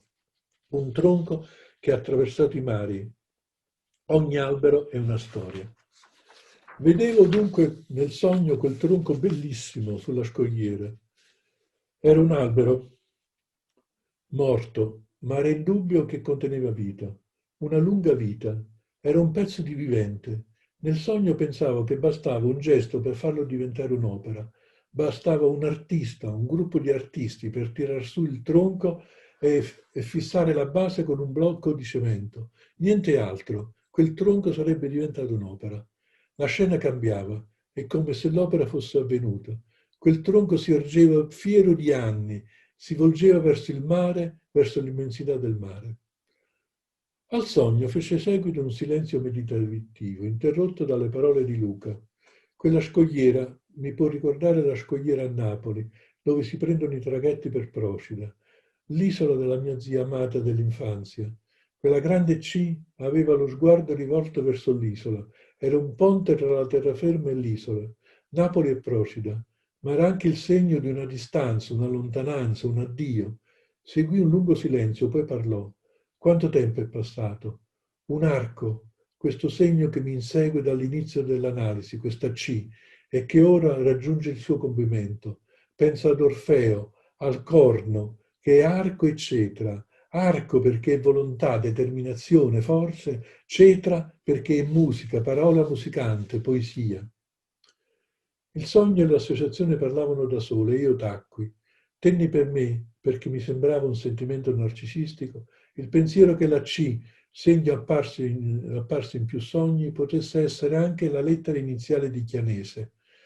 Ma lo tenni per me perché sentivo che è come se volessi mettere anch'io la firma a quel sogno di trasformazione. Tacqui perché quello era il sogno di Luca e quella la sua vita. Io ero stato un buon compagno di viaggio e avevo ricevuto da lui tanto, alcune cose essenziali per la mia vita interiore. Era giunto il momento di uscire di scena. Ci lasciammo e per tanto tempo non seppi nulla di lui. Si fece vivo inaspettatamente dopo 2 anni con una lettera in cui mi diceva che la sua vita scorreva serena, a tratti felici. Mi inviava una poesia che parlava di un tronco bianco di un albero lasciato dal mare su una scogliera. Fui felice di sentirlo felice. Provai anche un senso di dolce malinconia per le cose belle che passano, la vita che scorre, ma sentii anche di non indugiare né tantomeno coltivare quei pensieri di perdita. La caducità delle cose, Freud ci insegna, prepara l'inattesa, l'inedito, la bellezza imprevedibile del futuro che verrà, c'est la vie. Che senso ha scrivere una storia clinica? Non significa solo obiettivare, documentare nella cornice pure essenziale di una disciplina scientifica. I nostri racconti hanno anche il valore di testimonianza, se non di riscatto di quella storia segreta a cui abbiamo il privilegio di avere accesso, di cui noi analisti siamo i funtori e di cui lentamente diveniamo attori. Narrare è dunque uno strumento indispensabile per mettere in discussione ogni volta il regime di università nel quale i sistemi teorici chiusi e logicizzanti vogliono costringere la manifestazione della vita umana. Forse c'è bisogno di una rinunzia. La rinunzia al metodo, M maiuscola, unico, alla teoria unificante, senza per questo dover e poter rinunziare a una tensione metodologica e teorizzante che nasce con l'uomo. Nel lontano 1966, così Foucault parlava della psicoanalisi. Apro citazione. La psicoanalisi non può dispiegarsi come pura conoscenza speculativa o teoria generale dell'uomo. Essa non può attraversare l'intero campo della rappresentazione, cercare di aggirarne i confini, volgersi al più fondamentale nella forma di una scienza empirica edificata a partire da osservazioni accurate. Questo varco può trovare compimento solo all'interno di una pratica coinvolgente non soltanto la conoscenza che si ha dell'uomo, ma l'uomo stesso, l'uomo con la morte che opera nella sua sofferenza, con il desiderio che ha smarrito il proprio oggetto e con il linguaggio in virtù del quale, attraverso il quale la sua legge silenziosamente si articola. Ogni sapere analitico è pertanto invincibilmente legato a una pratica, alla strozzatura del rapporto tra due individui, l'uno dei quali ascolta il linguaggio dell'altro, affrancandolo in tal modo il desiderio dall'oggetto che ha perduto, facendogli intendere che l'ha perduto, e liberandolo dalla prossimità costantemente ripetuta dalla morte, facendogli intendere che un giorno morrà. Questa citazione. A distanza di tanti anni è pienamente condivisibile questa opinione, che può apparire addirittura predittiva, considerando gli sviluppi e gli approdi della psicoanalisi contemporanea, a patto di non considerare l'analista come un soggetto supposto sapere a cui è già noto prima dell'avventura dell'analisi col paziente cosa sia il desiderio, la legge e la morte. Penso piuttosto con Bion che solo ciò che è in comune tra analisti analizzando può essere oggetto d'analisi. Soltanto là, dove i loro due sguardi si incontrano, al confine tra visibile e invisibile, si può scoprire un pezzo di verità. Il visibile e l'invisibile vanno così a costruire un intreccio, un chiasma, come lo ebbi a definire negli anni lontani della mia lontana giovinezza.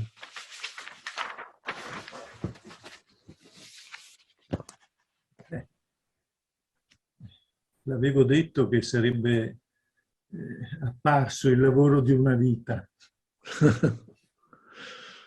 Non solo, ma vedo che si veda tutta la tua meraviglia, la tua sorpresa, la tua curiosità quando incontri qualcuno, quando incontri un paziente, quando pensi a chi hai incontrato nel corso della tua esistenza. È un lavoro che ci porta a conoscere non solo autori, pensieri, punti di vista, ma in cui ti sei fatto accompagnare dai tuoi amici di una vita. Non solo la tua analista, ma una parte dei tuoi amici di una vita. E credo che questo sia un valore aggiunto di quello che ci hai portato. Io mi taccio, do subito la parola a tutti, a chi vuole intervenire, perché credo che abbiamo tutti avuto numerosissime sollecitazioni e abbiamo voglia di dire qualche cosa. Io mi taccio. Chi vuole intervenire è pregato di alzare la mano, quella elettronica, così io posso vedere. Ezio Maria Izzo, subito, pronto. Accendi il microfono e hai la parola.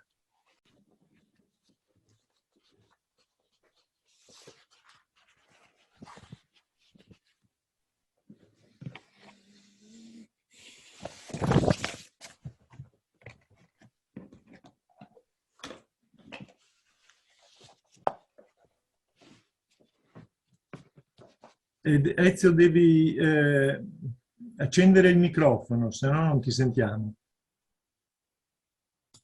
Adesso mi sentite? Perfetto, benissimo. Grazie, grazie. Condivido anche le parole con le quali tu hai chiosato su questa relazione di Mimmo Chianese. Mimmo Chianese so che ama anche due altre persone che lo hanno accompagnato un po', credo più all'inizio della sua esperienza, e sulle quali quindi solo questo voglio dire due parole.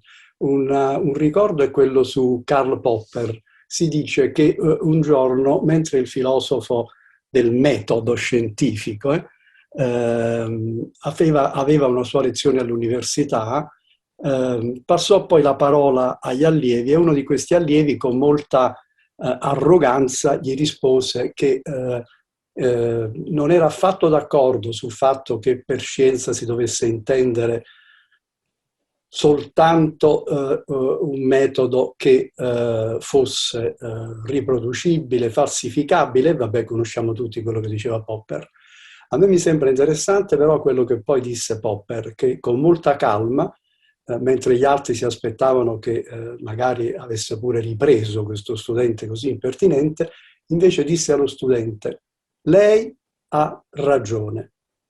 E tutti aspettavano ancora qualcosa e disse: sì, certo, ha ragione, soprattutto se teniamo conto che lei parla dal suo punto di vista. E questa cosa del punto di vista è fondamentale probabilmente per un discorso sul metodo. Il metodo non è altro che un punto di vista, ma credo che Chianese, anche nella complessità che assolutamente non mi permette certamente di parlare di quello che lui ha scritto, perché ci sono tante cose, però credo che anche Mimmo Chianese, poi perché ci conosciamo bene, abbia un po' voluto dire anche questo, cioè questa divergenza tra i metodi e divergenza a seconda dei punti di vista. Ogni punto di vista contiene un suo metodo. Questo è un po' anche quello che... Ecco, sì, però veniamo alla psicanalisi, poi voglio essere breve anche. Perfetto. Allora, venendo alla psicoanalisi, noi abbiamo assistito nella storia della psicoanalisi ad un cambiamento notevole, ad un qualcosa di nuovo. Quando io e Mimmo eravamo giovani abbiamo fatto tesoro di una psicoanalisi senz'altro sulla parola, sull'ascolto, una terapia della parola, dell'ascolto, della condivisione, che sono più termini comunque che poi sono passati ad una seconda, ad una metamorfosi. Noi a Roma, non so, ricordiamo Bordi, Sergio Bordi, che ha parlato proprio di, per primo, diciamo, di un paradigma nuovo. E allora a proposito del paradigma nuovo cito un altro, mi viene a mente un altro grande, che è Thomas Kuhn, che è anche caro a Domenico Chianese, perché mi ricordo che ne ha parlato spesso. E Thomas Kuhn diceva che nelle rivoluzioni scientifiche però, quando si va incontro ad un passaggio di questo tipo, cioè una vera e propria rivoluzione, un cambiamento di paradigma, non si può pensare, diceva lui, che l'estensione del metodo precedente o la sovrapposizione o l'interconnessione di un metodo con l'altro possa rappresentare quello che è avvenuto come cambiamento di paradigma. E si diceva convinto che per un nuovo paradigma si dovesse pensare a qualcosa di diverso e a qualcosa da capo. E a me sembra che questo sia piuttosto vero, anche se non credo che questo sia contenuto in tutto quello che ha detto Chianese. Finisco subito dicendo di nuovo che, dicendo che però Freud effettivamente io credo che pur non avendo scritto granché di filosofia, diceva di non amarla molto, poi non è vero perché è molto più kantiano, dico io personalmente, di quanto si potesse pensare, per esempio nell'etica, nella psicoanalisi, che è un argomento pure poco trattato, di cui mi sono occupato. Diceva delle cose Freud che sono, appunto, dicevo, più kantiane, quando diceva che la responsabilità è qualcosa che si è trascurato, ma per esempio poi affermava non è assolutamente nell'area della psicoanalisi un analista che non tenga conto del fatto che l'io e l'es sono molto più la stessa cosa di quanto si possa pensare, che nessuno, diceva Freud, possa dire, appunto, il determinismo psichico, possa dire che con quel determinismo lui quasi quasi non c'entra. No, l'io è responsabile dell'ess. Allora, con questo che diceva Freud, io mi sono sempre portato a pensare che anche tra teoria e prassi, ma qui so che Mimmo non è assolutamente d'accordo, ci sia una certa differenza, un certo passaggio, anche se le due cose certe che devono essere l'una vicino all'altra, però io vedo la teoria come un polo assolutamente... ecco, prima volevo dire che di Freud comunque quella pagina che ha citato Chianese su Pulsioni e loro destini, che è la pagina introduttiva della metapsicologia, è una pagina che filosoficamente parla di un Freud che è più chiaro, molto più chiaro di tutti gli epistemologi che hanno scritto. È interessante, secondo me, avete ricevuto da me... C'era un'interferenza, bisognerà che comunque stiamo nei tempi. Ezio, continua, però concludi, ti prego. Devi riaccendere il microfono. Ecco, allora niente, mi posso anche fermare qui, voglio dire solo un'ultima cosa a Mimmo, che ho letto sempre con molta attenzione le sue cose, ma soprattutto uno degli ultimi romanzi che lui ha scritto, dove egli stesso poi dice che si meraviglia del fatto che noi tutti analisti, cito le sue parole, abbiamo aspettato troppo tempo per capire che dentro di noi la speranza e un'idea di futuro e le nostre costruzioni possono rinchiudere il paziente nel suo passato e che noi quindi, ho sbagliato prima a non dire, che noi quindi dobbiamo nutrire dentro di noi una speranza di futuro. Questo secondo me è molto importante, senza aspettare, ricordando poi un attimo Freud, senza aspettare troppo tempo noi analisti, senza aspettare che i pazienti si ammalino prima di conoscere ciò che è vero.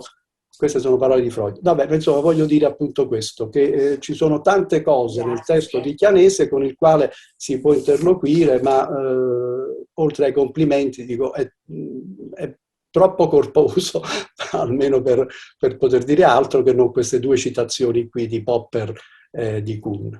Grazie. Allora, io do subito la parola a Oliva De Cesarei.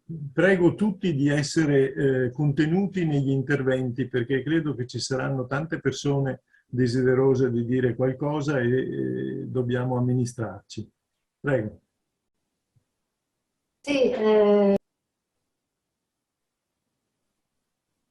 Voce. No, non si sente la voce.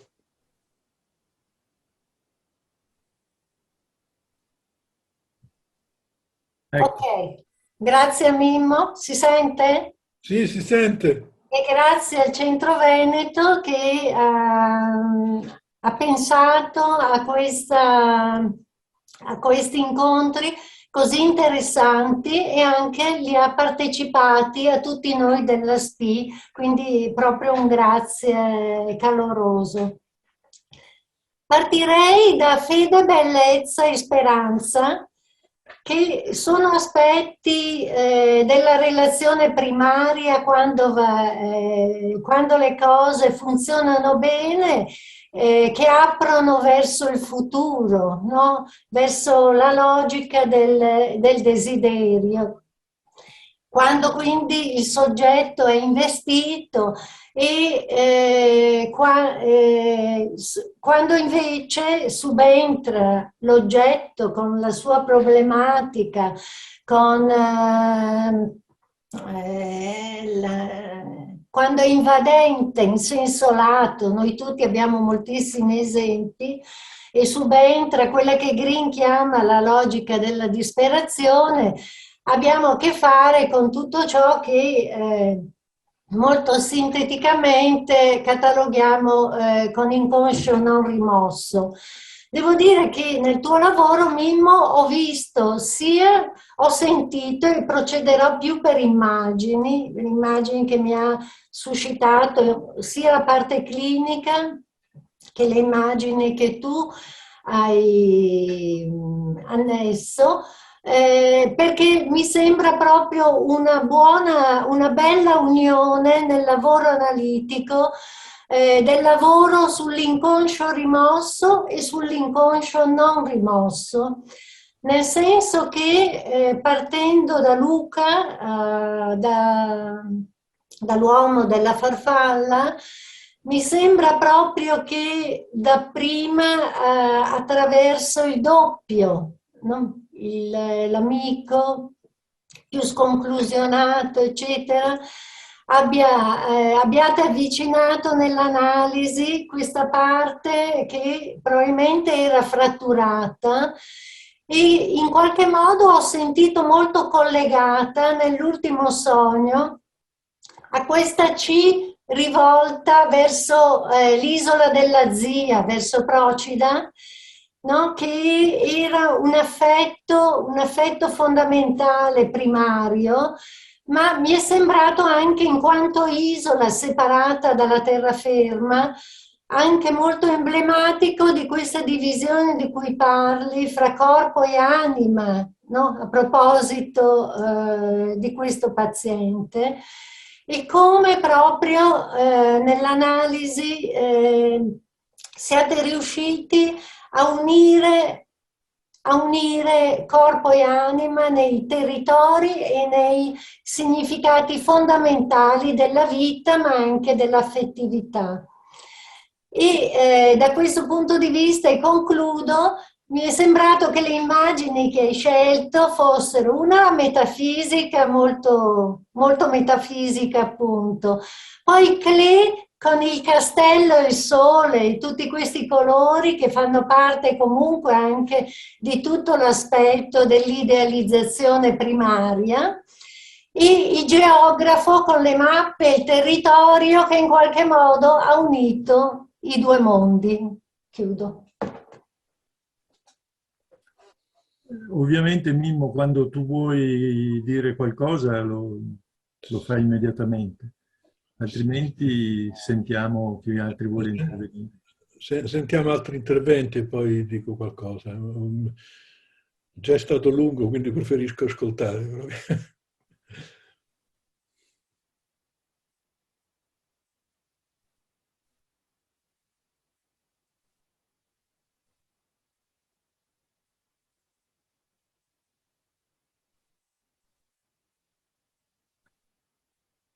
Allora dico io qualche cosa. Io ringrazio sia Ezio che Anna degli interventi affettuosi proprio. E anche quello che ha detto Patrizio, sia adesso che prima, cioè per me questo è stato un arricchimento, veramente sono grato all'organizzazione, a Patrizio Campanile. È stato un arricchimento perché mi ha permesso di ripercorrere le mie strade tracciate, le cose in cui ho creduto lungo l'arco della mia professione. E anche lo stesso termine metodo, no? Mi ha fatto venire in mente, su tanti anni fa, gli anni '80 del gruppo Metodos come si chiama, a Roma, ci stava, una volta fecero una domanda a André Green che cosa era stato il periodo che Green ricordava di Lacan. E Green rispose: mi ricordo che studiavamo tanto. Questa è la risposta. Allora, se io penso al periodo del gruppo Metodos, io posso dire che studiavamo tanto, molto la metapsicologia freudiana, e poi Popper, e poi gli altri, e poi gli assiomi, e poi i postulati e cose del genere. E quelle cose sono rimaste dentro, ecco. Non le sono rimaste dentro come degli organizzatori mentali nella lettura di un testo o di un periodo storico della psicanalisi, quindi è stato molto, molto utile, un periodo molto formativo, diciamo. E poi, per la verità, poi in questo caso che ho presentato è stato commentato da Anna. Sì, a Ezio posso dire che sì, che il mio punto di vista, però, il mio punto di vista è che vanno attraversate queste teorie e le teorie epistemologiche, e ognuno ha un proprio approdo dopo aver attraversato queste teorie epistemologiche. Il mio approdo non è un approdo, come dire, fisso. Mi è sembrato che fosse giusto descrivere quali erano stati i punti miei di riferimento, e i punti miei di riferimento per tanti anni sono state le costruzioni in analisi e il concetto di elaborazione. Questa è la cosa fondamentale. E poi, per quanto riguarda il caso clinico, sorprendente per me, prima Patrizia diceva della sorpresa. Sì, per me quel caso è stata una sorpresa. Cioè, quel sogno fu una sorpresa. Cioè, noi ci eravamo sentiti soltanto per telefono, avevamo preso l'appuntamento, e lui, quando viene, una delle prime cose che dice è questo sogno. Prima di conoscermi, prima di vedere io chi fosse, insomma, no? Quindi ci sta in questa inclinazione una sorta di qualcosa che potrei definire una preconcezione del transfert proprio. E del transfert verso di me, che per lui era uno sconosciuto, ma un transfert che prendeva la forma di un doppio benefico proprio. Questa è la cosa bella. Cioè, la prima parte del sogno era cupa, era tragica, ci poteva essere lo smarrimento, e poi alla fine volgeva in questa scena. E la cosa che mi aveva colpito era proprio la parte finale, la bellezza della parte finale, cioè di questa farfalla e di questo soffio di vento, che mi sembrava che desse leggerezza e luce a tutto il sogno. E il resto è quello che ho scritto. Un analista può avere questi sentimenti, sono inquadrabili allo stesso livello logico di un'associazione libri. Io penso di no, però penso pure che senza la fede, la bellezza e la speranza non ci sta analisi. Ecco, questo volevo testimoniare. Ecco.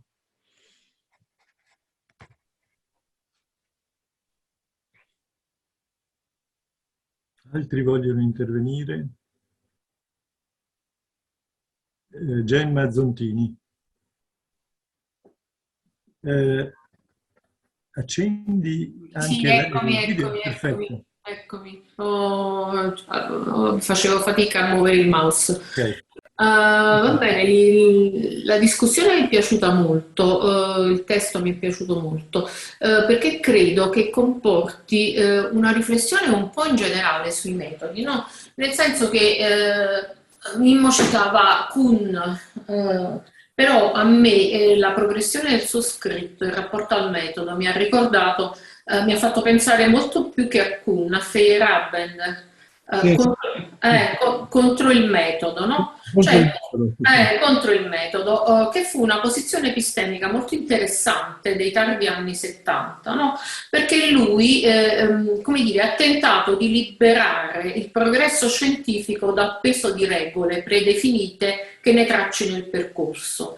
E mi sembrava che anche nel tuo scritto tu facessi un'operazione simile, cioè parti dalla prescrizione freudiana, ma poi aggiungi all'udito, che è stato un caposaldo freudiano, l'udito e il linguaggio. Freud parte dalle afasie e costruisce una struttura psichica interamente basata sulle parole, il superio. Parti da questo per poi arrivare all'immagine, no? Credo, secondo la tua precedente teoria del chiasma.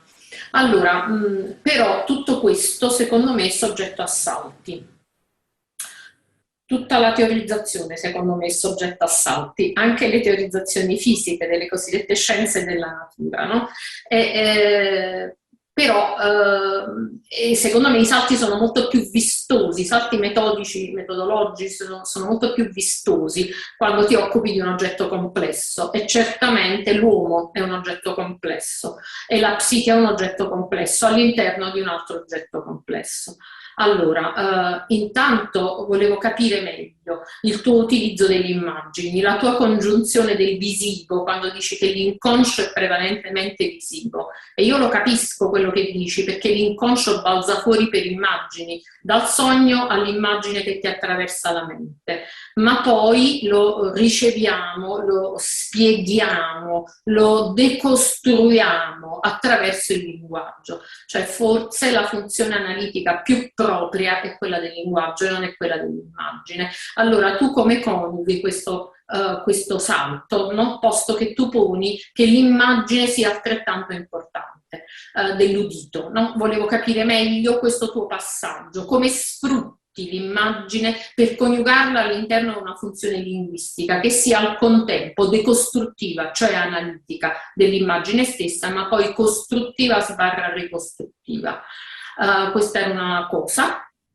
E poi la questione che dici tu, la bellezza, la speranza, il futuro, no? Che mi sembrano un importante sforzo da parte tua di coniugazione della psicanalisi vissuta come scienza della natura, perlomeno Freud così la pone, e della psicanalisi vissuta come scienza umana. Questo mi sembra anche un passaggio importante che fai tu, perché cerchi di coniugare queste due cose, di farle andare insieme, e forse hai ragione, non c'è una differenza così netta fra i due tipi di scienze, no? E questo mi pareva una cosa interessante che tu facevi, e volevo capire questa prospezione del futuro, tu come la mettevi rispetto alla prospezione del passato, perché a volte rischia di essere quella posizione per la quale noi diventiamo impositivi sul paziente, no? Rischia di essere, non dico che lo sia. Insomma, era un po' questo. E infine ti dico un'altra piccola cosa, ma in generale non lo dico a te, che io credo che un problema del metodo analitico è che è troppo theory-laden.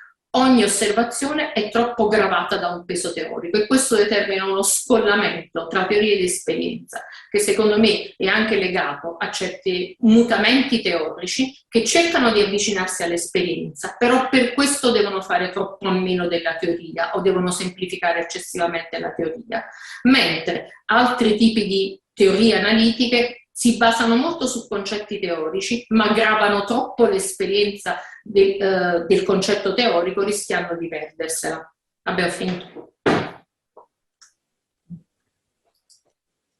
Mimmo, mi sa che è così articolata e complessa la questione che forse vuoi dire subito qualcosa, se no aspettiamo.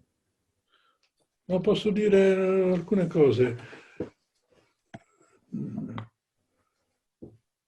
Come le cose della psicoanalisi, stavo per dire, della vita, io non so bene perché e come, perché ho scritto, ho fatto questo scritto in questo modo, con questo stile.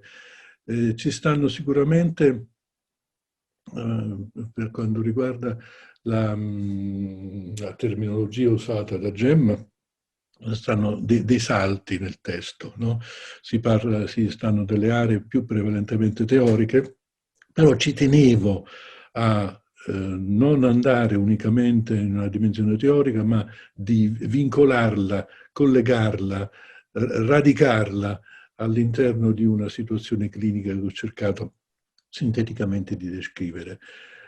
A proposito delle immagini di cui mi sto interessando da anni, a partire da Immaginando, che è stato un libro a me caro che ho scritto insieme a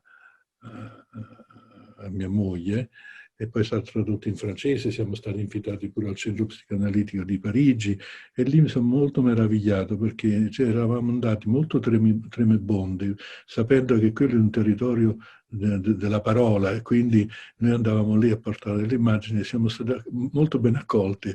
Diciamo, io uso sempre la battuta, accolti bene dai francesi e forse accolti meno bene dai francesi italiani, dagli italiani che amano la teoria francese. E per quanto riguarda l'immagine della parola, io semplicemente l'immagino come una circolarità però con l'attesa della meraviglia.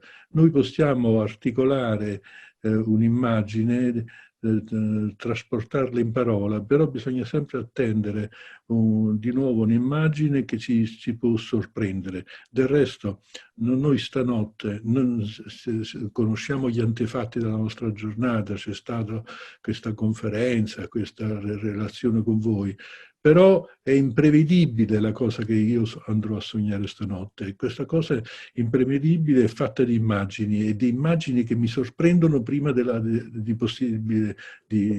possibilità della sua decifrazione. Ecco. E per quanto riguarda Feyerabend, è vero Feyerabend, quando ci battevamo la testa tra i vari epistemologi, quando Popper diceva che la psicanalisi non era scienza, a noi all'epoca dispiacevano molto queste letture, e finalmente poi incontrammo Feyerabend che era contro il metodo, e quindi ci sembrò di trovare per la psicanalisi l'epistemologia più adatta, insomma, in quella più tollerante, ecco. Poi in seguito non mi sono fatto più di questi problemi, né tantomeno sono andato cercando qualche epistemologo che potesse definire la positività o la credibilità del nostro operare. Ecco, sono riuscito a farne a meno, diciamo. Ecco. E poi anche questa, sempre Gemma, la ringrazio, ha fatto veramente un bell'intervento, molto molto bello. E nello scritto ci sta questa articolazione che fa parte del mio tragitto e che mi è caro, tra l'articolazione tra le scienze umane e le scienze esatte, le scienze della natura e le scienze umane. E io credo che il mio scritto sia un po' la testimonianza che la psicanalisi è queste due cose messe insieme, ecco. Messe insieme in una maniera singolare, in una maniera elegante. Dunque, ha chiesto di intervenire Salvatore Russo. Totò, a te. Ma io volevo ringraziare questo collega che ho già apprezzato per la presentazione di un libro che ha fatto proprio al Centro Veneto. E devo dire che purtroppo non ho studiato così tanti libri come lui, però un po' di libri li ho studiati anch'io ai miei tempi. La quarta me ne ha distrutti parecchi, abito a Venezia, e per fortuna Frode si è salvato perché era in alto. Però alcuni dei testi che lui ha citati quando ero molto più giovane erano dell'antipsichiatria. Foucault era uno degli autori con cui ci si confrontava, perché c'era Basaglia, c'era il discorso che la psicanalisi era un po' teoria, era un po' poesia, era un po' suggestione. Allora, il lavoro di oggi mi piace moltissimo e mi lascia molto in difficoltà, perché io faccio fatica a seguire un testo così articolato e faccio fatica col computer, me lo sono stampato. Allora, la prima cosa che mi veniva seguendo il testo, all'inizio non ero riuscito a collegarmi, ma c'ho il testo stampato, era un lapsus della penna dove finzione e funzione, no? È una funzione o una finzione? Questo sarebbe la vecchia psicanalisi. Poi mi sono detto, ma che cavolata è questa qua? E mi sono detto, in fondo, di tutto questo discorso mi deriva che non esistono due situazioni analitiche tra di loro confrontabili. Come la mettiamo con la diagnosi? Quando studiavo psichiatria mi dicevano, i depressi non sognano, i nevrotici sognano castelli in aria, gli psicotici li abitano. Io penso che queste tre definizioni valgano per l'analista. E io penso che l'autoanalisi di Freud non sia un inconveniente e che tu ci dici che se noi non facciamo anche un po' di autoanalisi, non bastano gli studi e le supervisioni e la linguistica, soprattutto quando con i capelli bianchi si ha una certa età e si fa un bilancio dicendo cosa resta, chi erediterà tutti i miei libri? Noi abbiamo un problema al Centro Veneto di Psicanalisi che abbiamo più libri che spazi, perché da sacerdoti a altri colleghi tutte le biblioteche sono state messe là, ma non puoi avere doppioni, no? Ed è un po' come dire che cosa resterà della nostra vita. Quindi il problema della morte è comunque difficilmente elaborabile, quindi l'elaborazione del lutto è molto difficile. Allora ci sono il bisogno di un'autenticità. Allora io capisco che tu sei autentico, cioè non è che devi sposare una teoria e che hai la trepidazione di dire, nonostante l'esperienza e la cultura, forse posso sbagliare. Non è la mia interpretazione. Cosa provo, cosa sogno, questo mi piace molto. Io tendenzialmente prendo appunti perché con l'età mi sto un po' rincoglionendo, non mi confondo con gli autori, però le emozioni me le ricordo tutte. Di analisi trascorse, io ho avuto l'avventura di lavorare con psicotici gravi come psichiatra, io mi ricordo le emozioni quasi col nome e cognome dei pazienti, mentre tutto il resto, più linguistico, le diagnosi, il DMS2, 3, 4, 5, ma francamente, ma chi se ne frega. Ecco, quindi grazie ancora e direi che tutto sommato non è magia, non è stregoneria, non è una prevaricazione, però è molto misterioso che un paziente, quello della farfalla, arriva e ti dice una cosa prima neanche di conoscerti. Cioè, è veramente, sembra un po' una roba magica, no? Infatti, quando io lavoravo fino in manicomio, mi dicevano che io facevo lo stregone, il poeta, che bisognava curare le persone con le medicine, insomma, ecco. Quindi grazie ancora. Finisco perché sennò devo spegnere, aspetta.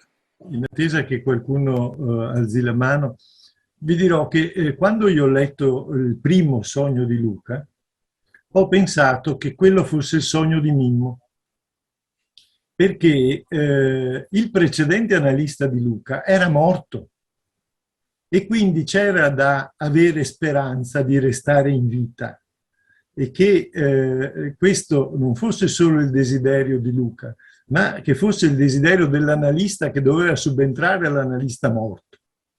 Dopodiché ho pensato che alla fine dell'analisi l'ultimo sogno di cui ci ha parlato Mimmo fosse la ripresa da parte di Luca del primo sogno, che allora fosse diventato veramente suo. Però chi vuole intervenire? Questo che hai detto mi piace tanto perché poi uno quando sta nella situazione pensa delle cose, si lascia affascinare dalla bellezza, eccetera. Però questo fatto che io ci dovevo, sto ripensando, io pure dovevo metterci una speranza di non morire, pure io, questo mi sembra notevole. Quindi rendevo in bellezza e facevo diventare bello un qualche cosa, oltre che lo era intrinsecamente, direi, e lo era nella speranza del paziente che sperava che io fossi vivo e che non morissi, ed era anche il mio sentimento. E non è un caso che inizio il testo in questo modo e finisce con Foucault che cita la morte, poi, no? La prossimità della morte, insomma, con cui dobbiamo avere a che fare. Proprio, sì. No, mi fa piacere pure che tocchiate questo modello che tanti anni fa ho descritto e che mi era a cuore, il triangolo tra autoanalisi, paziente e teoria, no? Come all'interno di questo triangolo che sorge lo spazio analitico e sorge quello che facciamo. È importante pure che l'autoanalisi come una parte fondamentale del controtransfert dell'analista, insomma, è una difficoltà di distinzione quando stai in seduta, che se quello che stai pensando è dovuto alla tua autoanalisi o dovuto alla risposta del paziente come controtransfert. Quello mi sembra, insomma, mi sembra che fu una scoperta per me quando l'ho trovata tanti anni fa. Fiorella Petri. Allora, sono molto contenta di ritrovare Mimmo dopo tanto tempo che non ci vedevamo e mi hai fatto rituffare nel passato. La voce. Si è tolto il microfono. Quando voi facevate Metodos, io ero una candidata e quindi sentivo tutti questi, mi arrivavano tutti questi studi e questi lavori, no? Per cui è stato, insomma, questo lavoro mi è piaciuto moltissimo, Mimmo, anche perché, a parte che mi sono commossa al caso, pure a me sarà la vecchiaia evidentemente, che, no, come si è concluso con questa, poi ho pensato alla tua nostalgia per Napoli, no? Che si vedeva Procida, credo che, no, l'ultimo pezzo quando poi vi siete salutati, no? Credo che c'era, mi sono immaginata che c'era pure la tua nostalgia per Napoli. E comunque mi è piaciuto molto anche perché finalmente, no, si parla di immaginazione, no?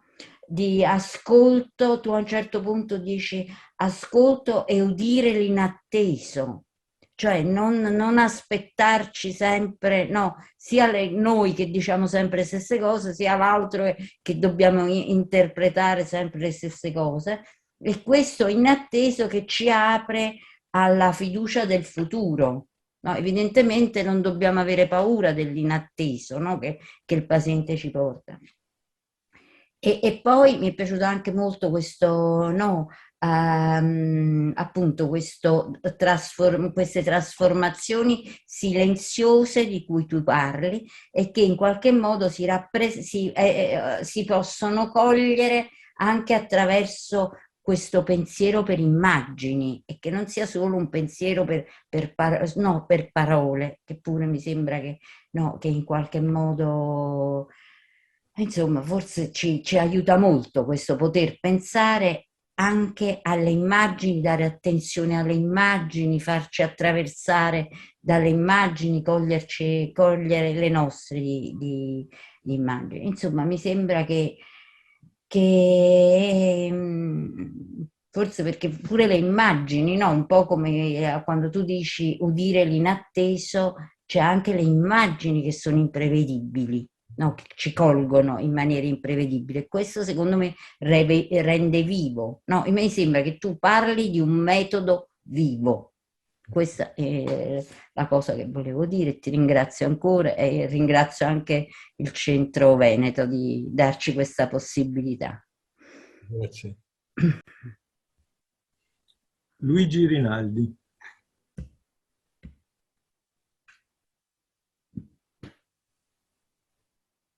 Devi accendere il microfono, Gigi. Buonasera a tutti, scusate il tono della mia voce, ma ho quest'ultima forma di Covid, per cui insomma, mezzo febbricitante, non lo so cosa riuscirò a connettere. Però mi faceva piacere dare un feedback a Mimmo, che mi ha rituffato negli anni '80 quando insieme appunto frequentavamo il gruppo Metodos. Ebbene, in quegli anni, in occasione di un colloquio di Palermo sulle passioni, io portai un lavoro dal titolo, figurati, il tema era le passioni, e io porto un titolo del tipo La passione del metodo. e parlo appunto della passione freudiana del metodo, e parto effettivamente anch'io dalla seduzione cartesiana di aver trovato delle regole certe e facili, osservando le quali nessuno più sbaglierà e distinguerà, nessuno più, cioè, attraverso le quali esattamente, ecco, lui dice, nessuno darà mai per vero ciò che sia falso, quindi delle regole certe e facili. Però appunto in questo lavoro io dico, cosa che effettivamente adesso Mimmo ha detto in maniera eccellente, che la particolarità del metodo freudiano è che rispetto alle 4 regole del discorso sul metodo, lui ha diciamo solo l'analisi, scomporre di quello che Cartesio parla di scomporre le difficoltà, rimane immutato. Poi invece le altre regole del discorso sul metodo sono spesso stravolte da Freud. Per esempio, all'accettare solo l'evidenza, egli contrappone la posizione di uno che ha il coraggio di pensare cose nuove prima ancora di aver trovato i mezzi per poterle falsificare, quindi il diritto all'invenzione speculativa. Al bisogno poi di trovare regole certe, all'ordine e alla esaustività, egli contrappone quelle che lui definisce uno speciale talento per essere soddisfatto da un frammento, come scrive a Grodeck, e la capacità poi di rivendicare alle ipotesi e ai concetti lo stesso valore di approssimazione di analoghe costruzioni ausiliari in altri campi delle scienze naturali.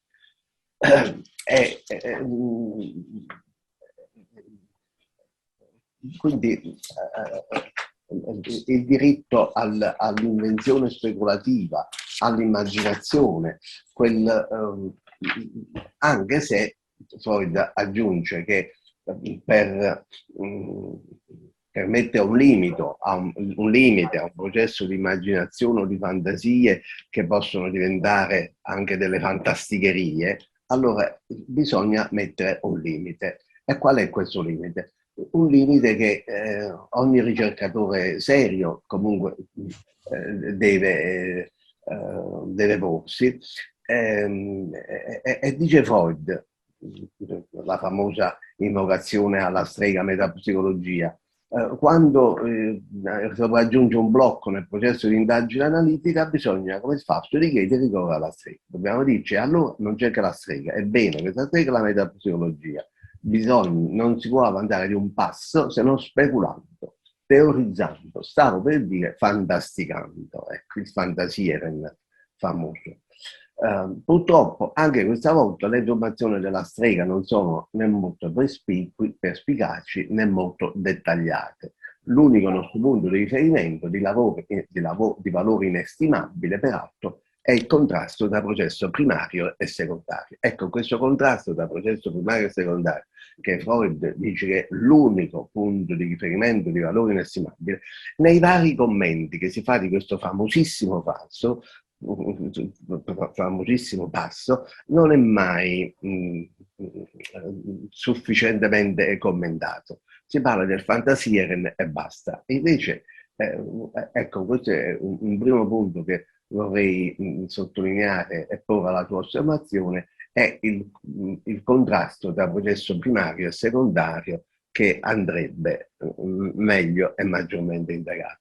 E infine mi fermo qua perché ci sarebbe tanto da dire. Non so se Mimmo, se tu e anche gli altri colleghi naturalmente, se conoscono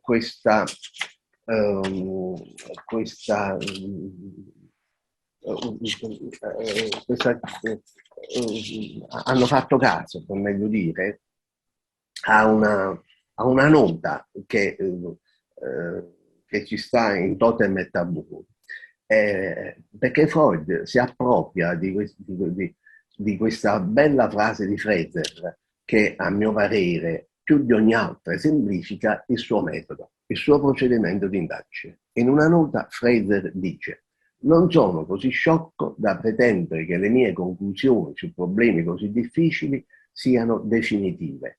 Ho cambiato parere a più riprese e sono deciso a cambiarlo ogni volta che muti l'evidenza, perché al pari di un camaleonte, il ricercatore non prevenuto dovrebbe cambiare colore via via che cambiano i colori del terreno su cui si muove.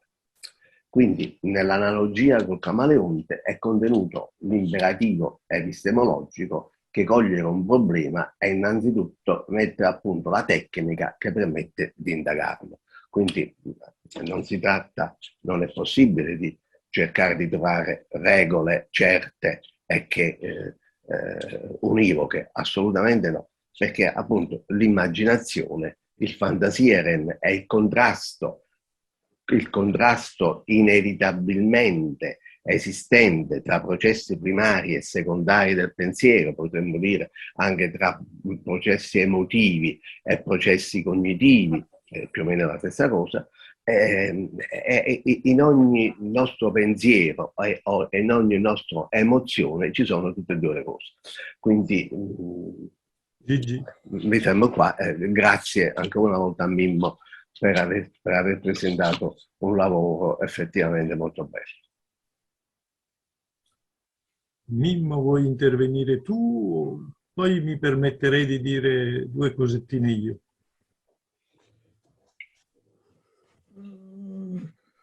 Qualche cosa. Rilancio con un salto, quindi non in una traccia, diciamo, logica e conseguenziale alle cose che mi sono state dette. Comunque ringrazio molto gli ultimi interventi fatti da persone a me molto care, molto care. E a proposito della verità in psicoanalisi, no? Ci fu Lavagetto che ci fece una domanda una volta, molto intelligente secondo me. La domanda era: l'inconscio secondo voi può dire bugie? E questo mi sembrava una cosa di grande acume proprio. E noi tutti stemmo lì a scervellarsi di dare una risposta a questo Lavagetto che conosceva molto bene Freud proprio, no? E la risposta temporanea che allora mi diedi, che adesso posso ancora dare, è che secondo la prima topica l'inconscio non può dire bugie. La paziente amava il signor K e questo lo sapeva l'inconscio, si poteva dedurre dall'inconscio come rimosso, ci dice la verità del soggetto. E invece, a proposito di un'episteme che traballa, secondo la seconda topica non esiste una verità assoluta. L'inconscio potrebbe al limite pure dire delle bugie e la parte finale dell'ILS è proprio dedicata a questo non saper dire, non fare un'affermazione definitiva, non fare un'affermazione sicura, è soltanto un campo di forza e di battaglia tra la vita e la morte, senza che da questo, interrogandolo, tu puoi avere un senso di verità. Ecco, questo mi colpisce molto, e quindi, come dire, queste due visuali due approcci diversi allo psichico, quello della prima topica e quello della seconda topica. Per quanto riguarda la seconda topica, c'è sta l'importanza delle tracce mnestiche, no? E lui dice a un certo punto, a proposito del visivo, che le tracce mnestiche sono tracce verbali, di cose udite, e era poco incline a, come dire, a seguire la questione delle immagini, e lo considerava come un processo di pensiero più primitivo, quello delle immagini. Io non ci ho dedicato tanti anni alla questione delle immagini, e io penso che le immagini hanno una loro forza, e talvolta una forza molto anche potenzialmente perturbante quando appaiono all'improvviso, ma sono anche la nostra ricchezza, e volendo, sapendole accogliere, anche la nostra forza. Ecco, questo mi sembrava di dire. Però adesso sto in ascolto, ecco.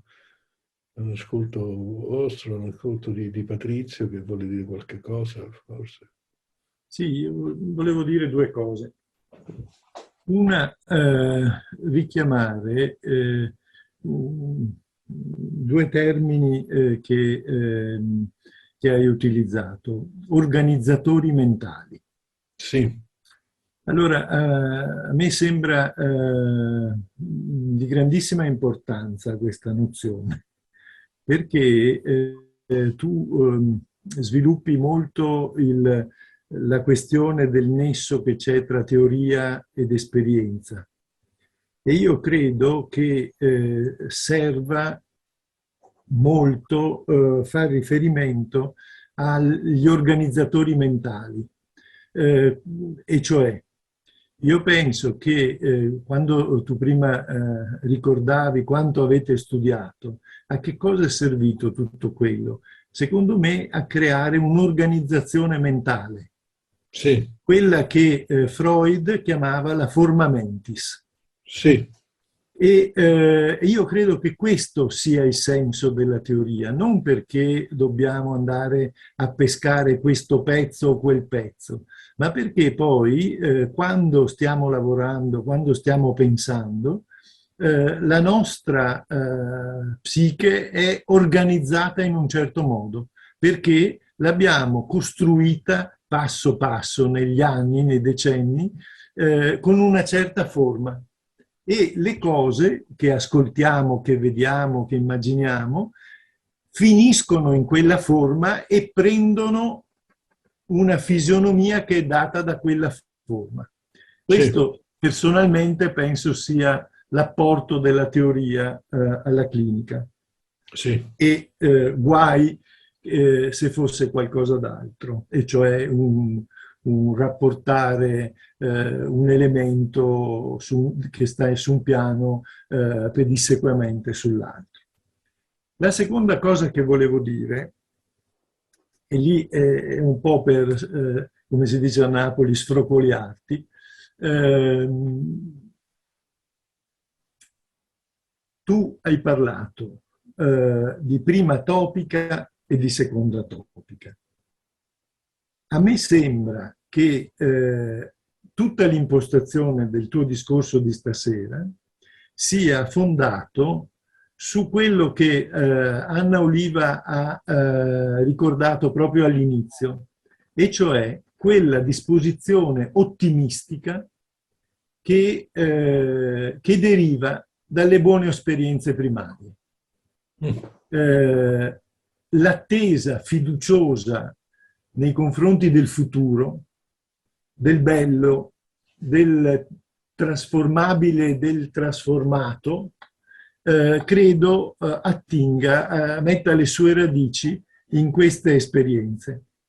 Però noi sappiamo che non sempre funziona così all'inizio della vita, e quindi non sempre noi ci confrontiamo quando lavoriamo con le persone con spinte vitali.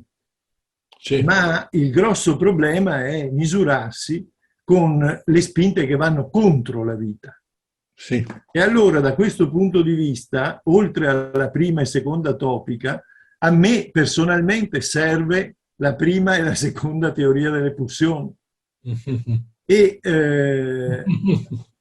sì. e entrambe sono nate da un momento profondo di autoanalisi che ha fatto Freud. Allora, io credo che accanto a questa polarità, potremmo dire, che tu hai ben descritto stasera, che è quella della spinta verso la vita, una riflessione sul metodo debba anche confrontarsi con che cosa succede nel momento in cui ci si deve cimentare affrontando le spinte che vanno contro la vita. Sì, giustissimo, giustissimo. Concordo pienamente, questo senz'altro. Mi piace, è vero, e mi piace, mi fa piacere che tu lo dica, che sia la prima teoria delle pulsioni che la seconda sono entrambi derivati da un processo anche autoanalitico di Freud, no? Nel primo caso, la prima topica, palese, trasparente, era l'autoanalisi per definizione proprio, ma anche la seconda, perché la seconda nasce dal disastro, e noi adesso stiamo di nuovo assistendo alla guerra, al disastro della caduta di un mondo, la guerra mondiale, l'invecchiamento di Freud, l'inizio del cancro alla mascella, la morte della figlia, la morte del nipote. Ci sta qualche cosa che come dire, nella vita di Freud prende questa forma proprio di riflessione sulla morte, non tanto la morte come esito della vita, l'essere per la morte di Heidegger, non è quello, no? È la morte che sta dentro di noi da sempre proprio, no? Con cui noi dobbiamo fare i conti, questo senz'altro. E del resto tu mi facevi notare una cosa molto importante, e lì c'è dovuto essere all'inizio dell'analisi di Luca un forte investimento da parte di entrambi, sia di Luca che mio, nei confronti della morte dell'analista precedente, insomma. L'analista seguente che deve fare? Toccare gli amuleti, insomma. E quindi entrambi hanno dovuto opporsi a questa forza di morte, credendoci, aiutandosi a vicenda, ecco, nel costruire proprio. Sì. La cosa importante, e questo lo dicono i barragher, sì, i botellai dicono una cosa importante. Non so bene fino a che punto vera, però intuitivamente gli do ragione, che la seconda topica è molto molto importante, però come se ci fosse una modifica in Freud della teoria a cui non corrisponda un'adeguata modifica del metodo e della tecnica della psicoanalisi. È come se ci sta una tecnica, quella iniziale, che è solidale alla teoria della prima topica proprio, e ha una sua coerenza. Io ho cercato di dirlo quello, condensazione e spostamento sono gli stessi principi del sogno, sono gli stessi principi del sintomo, e in quanto tale c'è sta una coerenza dentro cosa. Con la seconda topica abbiamo una grossa rottura, una grossa apertura. Del resto l'eros non è la stessa cosa della sessualità della prima topica, è anche qualche altra cosa, però a questa apertura non corrisponde un'adeguata trasformazione della tecnica della cura, che rimane ancorata alla modalità della prima topica. Questo è molto da riflettere, perché ci lascia in eredità anche qualche cosa di aperto proprio, un quesito aperto. Se posso permettermi, Nino, sì, io direi che personalmente rimango dell'idea che il metodo rimanga lo stesso. Sì. Cambiano o comunque devono essere integrate ed allargate le ragioni per cui pensiamo che quel metodo possa servire. Perché quel metodo è stato spiegato sulla base di alcune ragioni che Freud ha delucidato passo passo quando lo ha messo a punto. Poi però, nella misura in cui la teoria è cambiata, deve essere riaffrontato il problema delle ragioni per cui quel metodo funziona. Sì.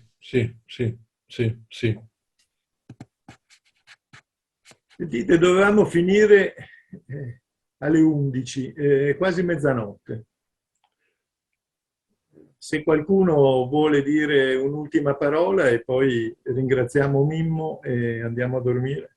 Ti posso dire un'ultima parola, cioè che mi è sembrato molto molto importante quello che hai detto proprio tu, e che però Mimmo ha accettato moltissimo. Cioè il problema della trasformazione di un paradigma si ha quando, invece che avere a che fare col paziente la cui pulsione è pulsione di vita, si ha a che fare con i pazienti la cui pulsione è purtroppo pulsione di morte. Grazie a tutti. No, c'è anche Giuliana Campanella che vuole intervenire. No, volevo, purtroppo è tardi, ma volevo dire a Mimmo che è un lavoro molto bello e che nella seconda parte, come a proposito di farfalle, è come se tu prendessi il volo parlando appunto in maniera più libera, più fluida di immagini e di sogni, mentre la prima parte invece è la parte più teorica. A me piace molto questo discorso della scoperta e dell'invenzione e concordo molto con la citazione che hai fatto di Traversa, ossia la sequenza scoperta, invenzione, scoperta. Questa cosa mi è piaciuta molto a proposito della scoperta e dell'invenzione. Ecco, mi fermo qua soltanto. Io posso dire una cosa, a me fa piacere che di tutti voi, di tutti questi interventi, poi siete tutti dei cari amici e vi ringrazio. C'è una differenza di stile tra la prima parte del lavoro e l'ultima parte, come se sta una differenza tra le cose che ho scritto tanti anni fa, costruzioni e le ultime scritte adesso. Io all'epoca ero giovane e dovevo dimostrare di aver studiato e quindi cercavo di essere molto rigoroso, mettere tutte le citazioni, tutti gli autori, tutte le cose, insomma, no? E leggendo questo testo che raccoglie le cose antiche come le costruzioni, le elaborazioni, gli ultimi miei pensieri, si ritrova la stessa cosa, cioè la parte, e io mi riconosco in entrambi, perché la parte, diciamo, più sistematica fa parte anche di me. E in questo c'ha ragione Patrizio, cioè di un periodo di ricerca, di studi come quello del gruppo Metodos, dentro ti rimane qualcosa che è una forma mentis, no? Un approccio alle cose, ecco. E di questo sono grato a tutti gli amici di allora, incluso il carissimo Gigi Rinaldi, che è intervenuto e che ci siamo ricordati a meglio gioventù. Si parlava di mappe, territorio, insomma un gran bel periodo. C'è Salvatore Russo. Totò, tu volevi dire ancora una cosa? Teniamo conto che sono le mezzanotte meno un quarto. Colpa di Gigi Rinaldi, perché lui forse ha una buona memoria, ricorda molte cose, ma abbiamo fatto un gruppo insieme per molti anni, con Berticeroni, Bolognini, per un periodo, Correale, quindi è stato un gruppo. Allora è molto importante anche il gruppo, perché a me non sfugge che tu, Mimmo, non solo citi l'analista, che è un po' come una madre o un padre sostitutivo o adottivo, ma citi tutte le persone che hanno fatto un gruppo intorno a te, confermandoti l'autenticità, la verità, la credibilità di tutti questi libri studiati che alla fine poi uno li metabolizza e solo quando diventano ciccia tua, altrimenti è come per i disturbi dell'alimentazione che uno pesa gli alimenti, ma non serve a niente pesare le parole se poi non vengono digerite. Ecco, da questo punto di vista io penso che il lavoro con i bambini, io purtroppo non ho avuto la fortuna di frequentare molto Mastella, che da poco è morto. Lui si è molto occupato delle adozioni. In fondo noi abbiamo tutti dei genitori adottivi. Il mio analista era napoletano. Io non sono napoletano, però conosco Edoardo a memoria e tutte le cose che hanno a che fare con Napoli mi commuovono. Dopodiché è chiaro che il mio analista è morto da troppi anni e mi piacerebbe andare a chiedergli qualcosa, però insomma questa è. Allora il gruppo e i bambini, e questo mi sembra una cosa importante, perché molte delle cose che dice Campanile riguardano la sua esperienza con bambini molto gravi, in cui non c'era la speranza di un'area primaria positiva, cioè bambini che non hanno avuto un'esperienza con la mamma e il papà su cui ci si possa richiamare. Chiudo qui perché sennò posso parlare per ore, e i vecchi bisogna che stiano un po' attenti. Mimmo, ci vuoi dire un ultimo pensiero e poi andiamo a dormire? L'ultimo pensiero che mi viene, a parte mi ha fatto molto piacere sentire questa citazione di Napoli e della simpatia che noi napoletani possiamo comunicare. Ecco. Io posso dire una cosa, ero molto emozionato per stasera. Ero anche un po' intimidito, se non impaurito. E invece sia la lettura del testo, leggendolo ho sentito che mi scioglievo, che così non c'erano intoppi, sia soprattutto il vostro caloroso intervenire con cose belle, affettuose, ma non solo affettuose, intelligenti, direi, molto intelligenti. E mi hanno molto rincuorato, e quindi questo lavoro che sembra facile, però io ho dovuto impiegare dei mesi per costruirlo, proprio dei mesi per recuperare temi antichi, eccetera. Ecco, mi fa piacere che vi ha raggiunto e mi sento pienamente e profondamente capito. Ecco, questo volevo dirvi. Grazie Mimmo, grazie a tutti. Ora concludiamo. Vi ricordo che l'ultimo incontro di quest'anno della serie sarà il 10 giugno e avremo Antonio Alberto Semi. A presto, fra 2 mesi, arrivederci, buonanotte. Grazie Mimmo. Grazie, buonanotte a tutti. Grazie.